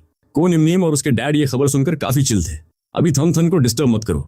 को निमनीम ने पहले इंटरनेट पर एक चक्कर लगाया और देखा कि अधिकतर कमेंट्स मेरी तारीफ में ही थे। उसके लिप्स पर एक स्माइल आ गई। मुझे तो पहले से पता था कि थम ब्रो डेफिनेटली कर दिखाएंगे। थम ब्रो सच में बहुत ऑसम है। उनकी इतनी लंबी मेहनत बेकार नहीं गई। वो जो भी अचीव कर रहे हैं सब डिजर्व करते हैं। सो उसने चुपके से एक नया अकाउंट बनाया और मुझे फॉलो कर लिया। जब रात होने वाली थी तब को निमनीम ऊपर आई और मुझे डिनर के लिए बुलाने लगी। उसका फेस एकदम नॉर्मल था, जैसे खाना खाने के लिए बुला रही हो। मुझे भी आइडिया नहीं था कि आज रात सब लोग स्पेशली मेरे लिए सेलिब्रेट करने वाले हैं। मैं जल्दी से को निमनीम के पीछे नीचे गया, बट अनएक्सपेक्टेड क्या हुआ, जैसे ही मैं नीचे पहुंचा ऑन्ट को मेरी तारीफों के पुल बांधने लगी। हमारे थमरों को आखिरकार सब लोग नोटिस करने लगे हैं। आज दोपहर की चाय पर मेरी पुरानी सहेलियां मुझसे कितनी जेलस फील कर रही थी तुम्हें अंदाजा नहीं है। कोलम भाई ने स्माइल करते हुए कहा, थमरो नीचे आ गए क्या? जल्दी आओ खाना खा लो, आज का डिनर तुम्हारी मॉम ने खुद अपने हाथों से पकाया है। नीम ने भी हेल्प की है। मुझे अपनी नाक में थोड़ी सनसनाहट फील हुई। ऑब्वियसली दोपहर के लंच पर सेलिब्रेट करने वाले इंसान कोलम भाई थे, ना कि मैं। पर एंड में समझ नहीं आया कि ये सब मेरे ऑडिशन सक्सेस की खुशी में कैसे बदल गया। मैंने जल्दी से थैंक यू कहा। Thank you so much, thank you mom, thank you dad, thanks. मैं मुड़कर को निम को थैंक यू कहने वाला था कि रुक गया। अपनी प्यारी वाइफ को थैंक यू क्यों नहीं बोल रहे? Thanks wifey. एक्चुअली मैं सीधे नाम से बुलाना चाहता था, पर ऑन्ट को के सामने मैंने पहले ही को निम को वाइफ बुलाया था। अगर अब मैं पूरा नाम लेता तो शायद वो लोग कुछ गलत सोचते, और अगर नाम ना लेकर सिर्फ निम कहता तो मुझे खुद बहुत ऑकवर्ड लगता। हाँ, दोनों बड़े लोग हमें टाइम देने के लिए पहले ही डाइनिंग रूम में चले गए और स्पेस मेरे और को निम के लिए छोड़ दिया। चलो भी जल्दी चलकर खाना खा लो, यहाँ क्या खड़े हो? को निम ने मेरे ऑकवर्डनेस पर ध्यान नहीं दिया, बस एक छोटी सी स्माइल दी और डाइनिंग रूम में चली गई। को निम के अंदर जाने के बाद मैं बाहर खड़ा होकर थोड़ी देर खुद को संभालता रहा, फिर अंदर गया। सब लोग टॉपिक चेंज करके दूसरी बातें करने लगे थे। ये देखकर कि कोई मुझ पर ध्यान नहीं दे रहा, मैंने राहत की सांस ली। मुझे लगा था कि मेरा फैन बेस अब और नहीं बढ़ेगा। नेक्स्ट मॉर्निंग जब मैंने आंख खुलते ही फोन ओपन किया तो देखा कि फॉलोअर्स 4 मिलियन क्रॉस कर चुके थे। मैं एक बार फिर शॉक हो गया। इंटरनेट पर क्या सच में इतने सारे विजुअल लवर्स हैं? ऑल्दो मुझे खुद भी सुंदर चीजें देखना पसंद है, पर मैं सिर्फ किसी के सुंदर होने की वजह से उसे फॉलो नहीं करने लग जाता। ऑफ कोर्स को निम एक एक्सेप्शन है। अब इसमें मेरी क्या गलती कि को निम न सिर्फ सुपर प्रिटी और वर्क वाइज टैलेंटेड है, बल्कि वो मेरी वाइफ भी है और रोज मेरे सामने घूमती है, तो उस पर ध्यान न देना प्रैक्टिकली इम्पॉसिबल है। हाउएवर ये एक तरह से अच्छी बात ही है, बिकॉज ऑफ फॉलोअर्स का काउंट धीरे धीरे स्टेबलाइज होने लगा है। मेरे बारे में चल रहे ट्रेंडिंग हैशटैग्स भी कूल डाउन हो चुके हैं। ऑनेस्टली मुझे काफी रिलीफ फील हो रहा है। दो मुझे लगता है कि फेमस होना बहुत अच्छी बात है क्योंकि इससे चॉइसेस बढ़ जाती हैं, पर मैंने कभी नहीं सोचा था कि मैं इतने वियर्ड तरीके से वायरल हो जाऊंगा। लाइफ भी सच में कितनी अनप्रेडिक्टेबल है ना। डाउनस्टेयर्स आते ही मैंने देखा कि को निम ब्रेकफास्ट कर रही है। मॉम और डैड को खाना फिनिश करके कॉफी पीते हुए न्यूज़पेपर पढ़ रहे थे। को निम ने मुझे बैठते देखा तो अपना पील डेक मेरी तरफ स्लाइड कर दिया। इनिशियली मेरा रिजेक्ट करने का प्लान था, पर यह सोचकर कि उसने पहले ही पील कर दिया है, मैंने चुपचाप खा लिया। मील फिनिश करने के बाद दोनों फादर डॉटर साथ में काम के लिए निकल गए। जाने से पहले कोई ने मुझे एक हक दिया। आज रात एक पार्टी है जिसमें मेरा जाना जरूरी है, तो मैं आपके साथ डिनर नहीं कर पाऊंगी। उसकी ये बात सुनने में थोड़ी ज्यादा रोमांटिक लगी, जिससे मुझे एक पल के लिए समझ ही नहीं आया कि क्या रिप्लाई दूं। इट्स ओके, तुम अपने काम पर फोकस करो। शॉर्ट ड्रामा का ऑडिशन 10 बजे था, तो जल्दबाजी करने की कोई जरूरत नहीं थी। मैंने मॉम को इन्फॉर्म किया और दुंगविन फार्म के साथ रूम में चला गया। मॉम, मैं निकल रहा हूँ। येस्टरडे का सीन देखकर तो मैं खुद भी शॉक में आ गया था। इतने सालों में ये पहली बार है जब मैंने किसी को सिर्फ अपने विजुअल्स के दम पर देखा है। एक दिन से भी कम टाइम में 4 मिलियन से ज्यादा फॉलोअर्स गेन कर लिए, और वो भी सब विजुअल फैंस। जब तक आपका ये फेस है तब तक ये साम्राज्य आपका ही रहेगा। थंब ब्रो, सिर्फ ये फैन बेस ही काफी है आपको शो बिजनेस में अगले 10 साल तक सक्सेस और लग्जरी की गारंटी देने के लिए। आप कुछ ज्यादा ही ओवररेट कर रहे हो। ये तो बस एक फेस ही तो है। ऐसा तो है नहीं कि मुझसे सुंदर कोई है ही नहीं। मुझे क्यों लग रहा है कि ये फैंस बहुत जल्द अपना फोकस कहीं और शिफ्ट कर लेंगे। थंब ब्रो, आपको अभी भी अपनी ट्रू वर्थ का अंदाजा नहीं है। मैं दावे के साथ कह सकता हूं कि कम से कम आपके फैंस की नजर में आपसे ज्यादा हैंडसम कोई नहीं है। मोरओवर, आपका ये फेस ऐसा है जिसका रिप्लेसमेंट मिलना इम्पॉसिबल है। क्या आपको सच में लगता है कि किसी को भी उठाकर लोग टॉप टियर डिवाइन ब्यूटी कह देंगे? नेटिजन्स की नजर बहुत शार्प होती है, इवन दो मुझे लगा कि वो थोड़ा एग्जैजरेट कर रहे हैं, पर भला किसे तारीफ सुनना पसंद नहीं होता। सो मैं हंसते हुए बोला, जिंग ब्रो, नो किडिंग, मुझे सच में लगता है कि आप कुछ ज्यादा ही तारीफ कर रहे हो। इनफैक्ट मुझे तो अब शाइनेस फील होने लगी है। जिंग फार्म ने तब जाके मैं टॉपिक पर बात शुरू की। करंटली फॉलोअर्स का काउंट अब खास बढ़ नहीं रहा है, और आपके ट्रेंडिंग हैशटैग्स भी शांत हो चुके हैं। आप एक पोस्ट डालकर सब लोगों को उनकी केयर के लिए थैंक यू बोल सकते हो, राइट? बेस्ट होगा कि एक छोटा वीडियो रिकॉर्ड करके पोस्ट कर दो। सिर्फ टेक्स्ट लिखना थोड़ा फॉर्मल और मैकेनिकल लग सकता है। यह सुनकर मैंने तुरंत अपना फोन निकालकर एक वीडियो शूट किया। हेलो एवरीवन, मैं थमथन हूं। आप सभी के प्यार और केयर के लिए थैंक यू सो मच। इसके बाद मैंने ये वीडियो अपने अकाउंट पर पोस्ट कर दिया। Oh my God, oh my God, ये विजुअल्स का अटैक तो नेक्स्ट लेवल है। मॉम, ये किस प्लेनेट का प्रिंस है? मुझे स्क्रीन लिक करने से कोई नहीं रोक सकता। In just a blink of an eye मेरे पोस्ट के नीचे कमेंट्स हजारों और देखते ही देखते लाखों में पहुंच गए। हम दोनों शॉक हो गए और जल्दी से ट्रेंडिंग हैशटैग चेक करने गए। विजुअल गॉड थमथन पोस्ट जैसा कीवर्ड देखते ही देखते टॉप पोजीशन पर ट्रेंड करने लगा। ये इन्फ्लुएंस तो सच में स्कैरी था। जिंगविन फार्म ने जल्दी से मेरा प्रोफाइल पेज ओपन किया। मेरे फॉलोअर्स फिर से क्रेजी तरीके से बढ़ने लगे थे। ये सीन देखकर मेरे पास कहने के लिए शब्द ही नहीं बचे। नॉट ओनली मेरे डीएम्स भर रहे थे, बल्कि दुंग ब्रो के इनबॉक्स में भी अनकाउंटेड मैसेजेस आ चुके थे। Lots of media outlets exclusive interview के लिए रिक्वेस्ट भेज रहे थे। थंब ब्रो, क्या आप इंटरव्यू एक्सेप्ट करना चाहते हो? बहुत सारी मीडिया एजेंसीज मुझे मैसेज करके आपका एक्सक्लूसिव इंटरव्यू मांग रही हैं। इतनी जल्दी वायरल होना मुझे सच में थोड़ा अनरियल लग रहा था। मैं अभी भी स्टेप बाय स्टेप आगे बढ़ना चाहता था। सो मैंने कहा, जिंग ब्रो, अगर हम इंटरव्यू न लें तो चलेगा क्या? एब्सोल्युटली, ये आपका करियर है। नेचुरली सारे फैसले आपके ही होंगे। आप जैसा चाहोगे वैसा ही होगा। मत भूलो कि मैं बस आपके लिए काम करने वाला एक एम्प्लॉय हूँ। देन जिंग ब्रो, आप मेरी तरफ से सीधा रिजेक्ट कर दो। राइट नाउ मैं बस आज के शॉर्ट ड्रामा ऑडिशन पर फोकस करना चाहता हूँ। ऑडिशन क्लियर करने का ट्राई करते हैं। मैं अपनी एक्टिंग स्किल्स के दम पर स्टेप बाय स्टेप अपनी पहचान बनाना चाहता हूँ, ना कि इन फेक और टेम्पररी चीजों के भरोसे जो मुझे एंशियस करती हैं। That's actually good. आप अभी वायरल हुए हो। अगर इस टाइम इंटरव्यू लोगे तो लोगों को लगेगा कि आप इस हाइप को कैश करने के लिए डेस्परेट हो, जिससे पब्लिक रिस्पांस नेगेटिव हो सकता है। अगर आपको एक्टर बनना है तो ऑब्वियसली बेस्ट यही होगा कि आप अपने काम के दम पर टिको, ना कि इन सब चीजों के दम पर। यह सुनकर मैंने नोट किया। मैं भी यही सोचता हूँ, व्हाटएवर इट इज, पहले काम होना चाहिए। अदरवाइज लोगों को लगेगा कि हम हवा में महल बना रहे हैं जो कभी भी कोलैप्स हो सकता है। सो जिंगविन फार्म ने मेरी तरफ से सारे इंटरव्यूज रिजेक्ट कर दिए। रिजेक्शन के बाद वो बोले, एनीवे, आपके फैंस तो ज्यादातर विजुअल लवर्स ही हैं, तो भले ही आप इंटरव्यू ना लो, आपकी हाइप और पॉपुलैरिटी वैसी ही बनी रहेगी। प्लस आपकी एक्टिंग भी बहुत सॉलिड है। Along with all the fans searching for you, जल्द ही लोग खुद आकर आपको स्क्रिप्ट्स ऑफर करेंगे। फ्यूचर में हमें खुद जाकर रोल्स ढूंढने की जरूरत नहीं पड़ेगी। बस आई हुई स्क्रिप्ट्स में से अपना मनपसंद रोल चूज करना होगा और हाँ बोलना होगा। ये बात सुनकर मुझे बहुत खुशी हुई। फेमस होने का रियल बेनिफिट तो यही है।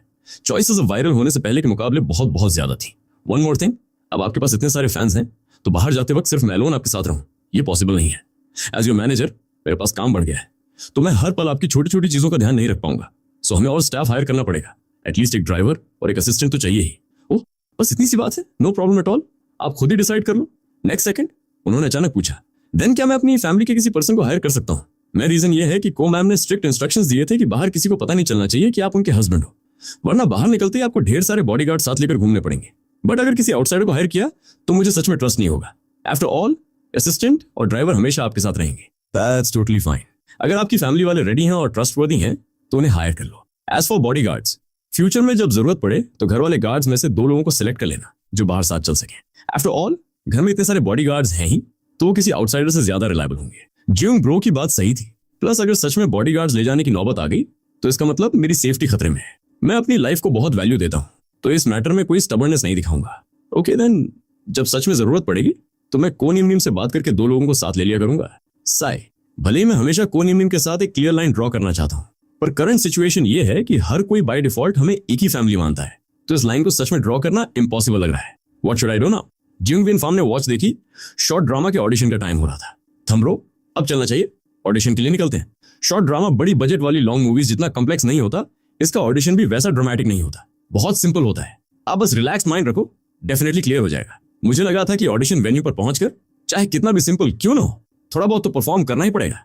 पर मेरे पहुंचते ही अनएक्सपेक्टेड क्या हुआ, शॉर्ट ड्रामा के डायरेक्टर खुद मुझे रिसीव करने बाहर आ गए। वो पास आकर बोले, थम, क्या ये सच में तुम हो? तुम तो ऑलरेडी इतने बड़े स्टार बन चुके हो, फिर भी ऑडिशन देने आए हो? हम तो तुम्हें अफोर्ड भी नहीं कर सकते, मैक्सिमम हम तुम्हें 3000 युआन पर डे ही पे कर सकते हैं। पर तुम्हारी करंट सिचुएशन काफी स्पेशल है, मैंने कंपनी में एप्लीकेशन डाली है कि क्या हम तुम्हें 5000 युआन पर डे दे सकते हैं या नहीं। थमथन, तुमने शायद अभी सुना ही होगा, हमारी कंपनी 5000 युआन पर डे का रेट अप्रूव कर सकती है। बस पता नहीं तुम एग्री करोगे या नहीं। अगर तुम रेडी हो तो ये मेल लीड का रोल तुम्हारा ही है। यद्यपि मुझे यकीन नहीं हो रहा था कि चीजें इतनी जल्दी फाइनलाइज हो गई, पर फिर भी मैंने पोलाइटली डायरेक्टर से पूछा, क्या मुझे ऑडिशन देने की भी जरूरत नहीं है? अब उसकी क्या जरूरत है? तुम्हारा ऐसा डिवाइन फेस है, ऊपर से तुमने थंगियन मूवी में 4th मेल रोल का ऑडिशन सक्सेसफुली क्लियर किया है, सो क्लियरली तुम्हारी एक्टिंग में कोई इश्यू नहीं है। एंड इवन अगर तुम्हारी एक्टिंग जीरो भी होती, तब भी तुम्हारे फैंस सिर्फ इस चेहरे के लिए पैसे खर्च करने को तैयार हो जाते। ये सुनकर मुझे थोड़ा डाउट होने लगा कि इस डायरेक्टर की बनाई हुई मूवीज अच्छी भी होती हैं या नहीं। मैंने पहले ही रिसर्च कर ली है, डायरेक्टर ली बहुत ही स्ट्रेट फॉरवर्ड इंसान है, पर उनके बनाए प्रोजेक्ट्स क्वालिटी के मामले में बड़ी सुपरहिट मूवीज के बराबर होते हैं। इतने कम टाइम में अगर कोई बंदा सुपरहिट मूवीज के लेवल का प्रोजेक्ट बना सकता है, तो भले ही वो ड्रामा हिट हो या ना हो, ये तो क्लियर है कि डायरेक्टर में सच में टैलेंट है। नाउ दैट ड्रीम ब्रो ने पूरी जांच पड़ताल कर ली थी, तो मुझे भी कोई डाउट नहीं रहा। मैंने आप लोगों की शॉर्ट ड्रामा स्क्रिप्ट देखी है, मुझे ये मेल लीड कैरेक्टर बहुत पसंद आया। 5000 युआन पर डे मेरे लिए बिल्कुल ओके है। एक्चुअली मेरा अपना एक छोटा सा कैलकुलेशन भी था, अगर मैं पहले वाले टाइम में ऑडिशन देने जाता तो शायद 200-300 युआन पर डे मिल जाना ही बहुत बड़ी बात होती।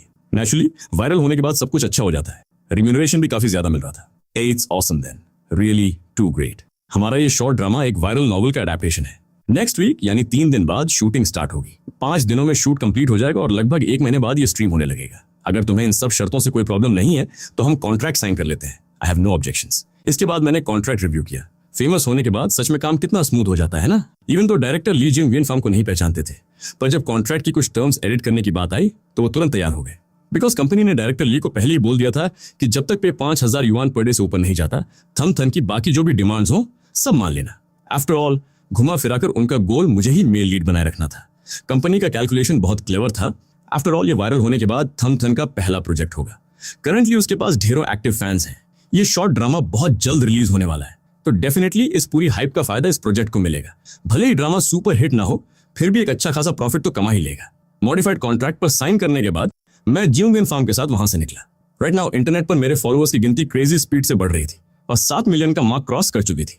कोविल्ला पहुंचने पर खुद जिंग विन फार्म भी ये देखकर शॉक में रह गया। सून आफ्टर ढेरों वर्क अपॉर्चुनिटीज की बाढ़ आ गई। Interview request, commercial ads, reality shows, सब लोग डेस्परेटली जिंग विन फार्म को मैसेजेस भेज रहे थे। इंटरव्यू वाला पार्ट तो जिंग ब्रो ने पूरा रिजेक्ट कर दिया था, बाकी रहे एडीज और रियलिटी शोज।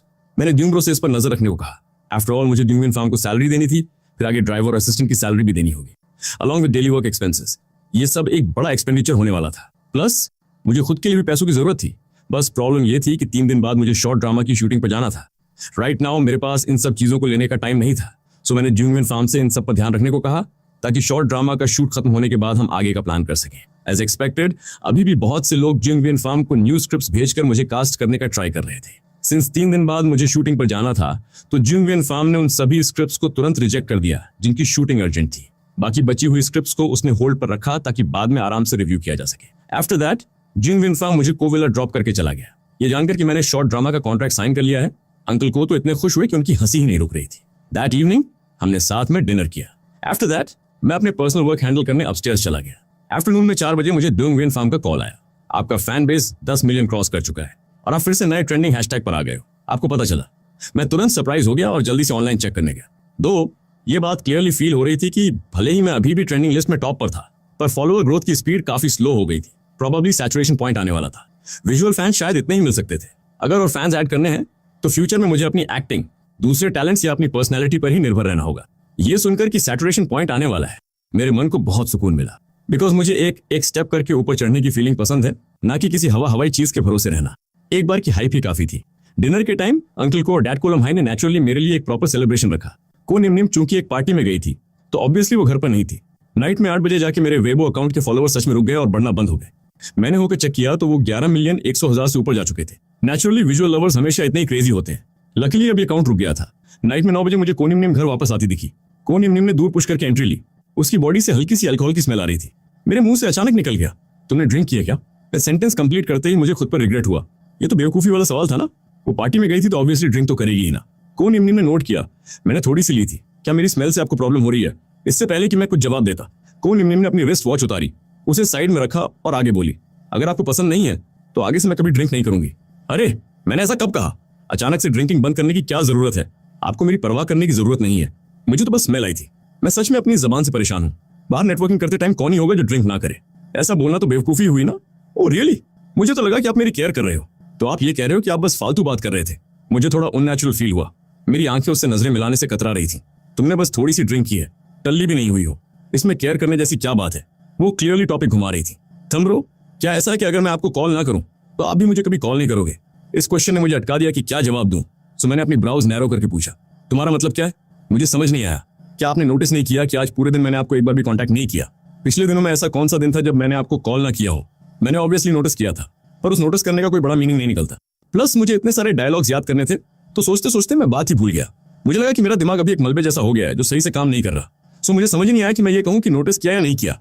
कॉल ना करना तो दूर की बात है, अब मैं घर आ भी गई हूं, पर आपने ये पूछने की जहमत भी नहीं उठाई कि आज मैं किस काम में इतनी बिजी थी कि आपको एक कॉल करने का टाइम भी नहीं मिला। शिट, क्या ये मेरा मति भ्रम है? मुझे ऐसा क्यों लग रहा है कि उसकी इस काम और स्टेडी वॉइस में थोड़ा सा नखरा और शिकायत छुपी हुई है? क्या ये वही बड़ी हस्ती है जिसे मैं जानता हूँ? ये सोचते ही मुझे अपने आप सिरदर्द फील होने लगा। अगर तुम काम पर जा रही हो तो ऑब्वियसली बिजी होगी। अबव ऑल, डैड ने भी आज घर लौटकर मुझे यही बताया था, आज तुम्हारा काम बहुत ज्यादा था। तो जब तुम काम में बिजी थी तो इसमें पूछने जैसा क्या था? मुझे कोई फर्क नहीं पड़ता। क्लियरली आप मेरी परवाह ही नहीं करते। मैं इस बात पर कोई काउंटर कॉल नहीं कर पाया। सून आफ्टर कोनिम ने मेरे कान के बिल्कुल पास आकर फुसफुसाई, क्या मेरे पति को आगे से मेरी केयर करना सीखना होगा और खुद से मुझे कॉल करना पड़ेगा? समझ आया? यस, समझ आ गया। आगे से जैसे ही मैं शूटिंग खत्म करूंगा तुम्हें टाइम पर टेक्स्ट कर दूंगा। That's like a good boy. एक बार जब आप अपना शॉर्ट ड्रामा शूट पूरा कर लोगे तो मैं रोज आपका पसंदीदा स्वीट डिजर्ट आपके लिए लाऊंगी। मेरे दिमाग में बहुत सारी चीजें एक साथ चल रही थी। मैं हमेशा यही सोचता रहता था कि जब स्टोरी प्लॉट उस पॉइंट पर पहुंचेगा तो हम डिवोर्स कर लेंगे। बट इतने टाइम से वो हमेशा मुझे प्रोटेक्ट करती आई है, मेरे लिए डूम ब्रो को ढूंढ कर लाई। को फैमिली के मॉम डैड ने भी मुझे पूरे दिल से ट्रीट किया है। वो क्लियर लाइन ड्रॉ करने का थॉट तो कब का गायब हो चुका था। 3 डेज लेटर मैं शॉर्ट ड्रामा के सेट पर शामिल हो गया। 5 डेज की शूटिंग की स्पीड हवा की तरह निकल गई। चाहे दिन कितना भी लेट खत्म क्यों ना हो, मैं कोनिम निम को अपना स्केड्यूल अपडेट करने के लिए टाइम पर टेक्स्ट जरूर करता था। समटाइम्स मैं बीटीएस फोटोज भी क्लिक करके उसे भेज देता था। सेट पर सब लोग मुझे चिढ़ाते थे, पर मेरे मुंह से नो निकलने के बावजूद दिल में एक मीठी सी वार्मथ फील होती थी। शॉर्ट ड्रामा रिलीज होते ही ब्लास्ट हो गया। Tens of millions of followers का सॉलिड बेस और साथ में मेरी नेचुरल एक्टिंग। मुझे पूरे इंटरनेट पर तारीफें ही तारीफें मिलने लगी। टीम ने भी इस मौके का फायदा उठाते हुए रिलीज स्केड्यूल अनाउंस कर दिया। ऑफिशियल अकाउंट ने मेरा पूरा ऑडिशन वीडियो ड्रॉप कर दिया, जिसने हाइप को एक अलग ही लेवल पर पहुंचा दिया। जीन विन फार्म ने स्क्रिप्ट्स फिल्टर करने में मेरी हेल्प की और पब्लिसिटी के लिए बने बेतुके रियलिटी शोज को रिजेक्ट करके सिर्फ हाई क्वालिटी फिल्म प्रोजेक्ट्स ही रखे। मैंने खुद को एक्टिंग में और बेटर करने के लिए सेट्स पर पूरी तरह से डेडिकेट कर दिया। ऑन दी अदर साइड, टिंडे फी के फेक न्यूज और डेफमेशन के कारनामों का नतीजा आखिरकार सामने आ ही गया। अनऑफिशियल लाइव स्ट्रीम करके अफवाहें फैलाने की वजह से उसे इंडस्ट्री के सभी प्रोडक्शन हाउसेज ने ब्लैकलिस्ट कर दिया। उसके बचे कुचे ब्रांड डील्स भी एक एक करके कैंसिल हो गए। फैंस ने मैस अनफॉलो करना शुरू कर दिया। अब उसे सिर्फ लो बजट मूवीज में बिना नाम वाले छोटे मोटे रोल्स करने पड़ रहे थे। उसकी पॉपुलैरिटी जमीन पर आ गिरी। अब उसमें इतनी हिम्मत ही नहीं बची थी कि वो आकर मेरे लिए ड्रामा क्रिएट करे। उसने अपना वो टॉक्सिक नेचर छोड़ दिया। अब वो जेलसी छोड़कर शांत हो गई थी और चुपचाप छोटे रोल्स करके एक्टिंग पॉलिश कर रही थी, जिसे उसकी जल्दबाजी का एक छोटा सा प्राइस कहा जा सकता है। फेमस एक्ट्रेस थिउ थिन लैम मेरे साथ एक क्लीन और फ्रेंडली सीनियर जूनियर रिलेशनशिप बनाए हुए थी। वो बीच बीच में मुझसे एक्टिंग टिप्स शेयर करती रहती थी। लेटर जब उसके पास डुअल में लीड की एक अच्छी स्क्रिप्ट आई तो उसने खुद आगे रहकर मुझे सो स्टार करने के लिए रेकमेंड किया। हम इंडस्ट्री में एक दूसरे को सपोर्ट करने वाले अच्छे फ्रेंड्स बन गए। हाफ अ ईयर लेटर थनियन मूवी में मेरे 4th मेल लीड बचलॉन्ग के रोल की डीप और न्यूआंस्ड एक्टिंग की बदौलत मुझे prestigious best new actor award मिला। अवार्ड सेरेमनी के दिन को निम अपने अंकल को और डैड को लम्हाई के साथ ऑडियंस में सामने बैठी थी। उसकी नजरें पूरे टाइम सिर्फ मुझ पर ही टिकी हुई थी। मैंने ट्रॉफी को कसकर पकड़ा। मैं अपने एक्टर बनने के ड्रीम को बिना किसी चिंता के फॉलो कर पा रहा हूँ। इसमें मेरी वाइफ को निम के कंट्रीब्यूशन और मॉम डैड के अनकंडीशनल लव और सपोर्ट को बिल्कुल भी भुलाया नहीं जा सकता। अर्लियर मैं हमेशा हमारे बीच के गैप को लेकर खुद को रोकता था, बट नाउ आई रियलाइज सबसे सुंदर रिश्ता वो नहीं होता जो किसी लिखी हुई स्क्रिप्ट के हिसाब से चले, बल्कि वो होता है जब दोनों लोग एक दूसरे की तरफ कदम बढ़ाएं। अवार्ड शो खत्म होने के बाद जब हम को फैमिली के घर वापस लौटे, जो शेयर्स पहले तुम्हें दिए गए थे वो तो बस एक छोटा सा गिफ्ट था, पर ये मूवीज और एंटरटेनमेंट की सब्सिडियरी कंपनी है जिसे डैड और निम साथ में मैनेज करते हैं। अब इसका पूरा कंट्रोल हम तुम्हारे हाथ में सौंप रहे हैं। किस टॉपिक पर काम करना है, न्यू कमर्स को कैसे ट्रेन करना है, सब तुम्हारा डिसीजन होगा। ये कोई चैरिटी नहीं है, ये एक ऐसा बिजनेस है जिसे हम पूरा परिवार साथ मिलकर चला रहे हैं। मुझे तुम्हारी पसंद और कैपेबिलिटी पर पूरा विश्वास है। नाइट में रूम में सिर्फ हम दोनों ही थे। मैं खुद उसके पास जाकर बैठा और उसका हाथ थाम लिया। स्टार्टिंग में मुझे लगता था कि तुम इस नॉवल की फिक्स्ड फीमेल लीड हो जो मेल लीड के पीछे पागल रहेगी, इसीलिए मैं हमेशा तुमसे दूरी बनाना चाहता था। हर छोटी बात पर डिवोर्स की रट लगाता था। तुम्हें बहुत कुछ सहना पड़ा ना। मुझे नॉवल के प्लॉट का पता तो था, पर मैं कभी भी उस स्क्रिप्ट के हिसाब से नहीं जीना चाहता था। तुमसे मिलने के बाद मुझे कभी भी किसी मेल लीड के उस खोखले टैग की चाहत नहीं रही। मैं तो बस तुम्हें चाहता था। फ्रॉम नाउ ऑन मुझे उस तथाकथित स्टोरी लाइन की कोई परवाह नहीं होगी। मैं चुपचाप अच्छे से एक्टिंग करूंगा और तुम्हारे साथ हमेशा रहूंगा। मैं हर पल तुम्हारी केयर करना सीखूंगा और अपनी डेली लाइफ की छोटी छोटी खुशियां और बातें तुम्हारे साथ शेयर करूंगा। 1 ईयर लेटर मैंने अपना खुद का फिल्म स्टूडियो एस्टैब्लिश किया और ड्रीम विन फार्म को इसका पूरा मैनेजर बना दिया, जो मेरे बाकी काम हैंडल करता था। स्टूडियो ने बहुत से ऐसे टैलेंटेड न्यू कमर्स को ट्रेन किया जिनके पास टैलेंट तो था पर रिसोर्सेज नहीं थे। कोनियम नीम और मैंने नेशनल डे के मौके पर अपनी पसंद के मुताबिक बीच पर एक बहुत ही सुंदर वेडिंग ऑर्गेनाइज की। मैरिज के बाद हम हमेशा एक दूसरे को समझते हैं और सपोर्ट करते हैं। शूट में कितना भी बिजी होने के बावजूद मैं उसके साथ टाइम स्पेंड करने का पूरा ध्यान रखता हूँ।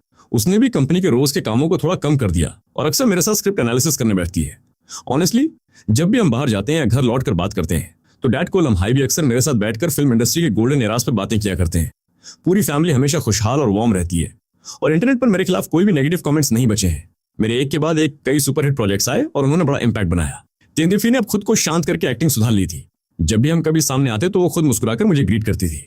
उसने पुरानी जलन छोड़ दी थी और हम दोनों ही अपनी अपनी स्टेबल जर्नी पर आगे बढ़ रहे थे। फ्री टाइम में कोनिम नीम और मैं बालकनी पर बैठकर सनसेट देखा करते हैं। वो अपना सिर मेरे शोल्डर पर टिका देती है और मैं उसका हाथ कसकर थाम लेता हूँ। मेरे दिल में एक गहरी शांति और ठहराव का एहसास भर जाता है। इट टर्न्स आउट मुझ जैसे एक मामूली पैसर भी सी जिसका असल कहानी के प्लॉट से कोई लेना देना ही नहीं था, उसका अंत किताबों की तरह सेपरेशन पर खत्म नहीं हुआ।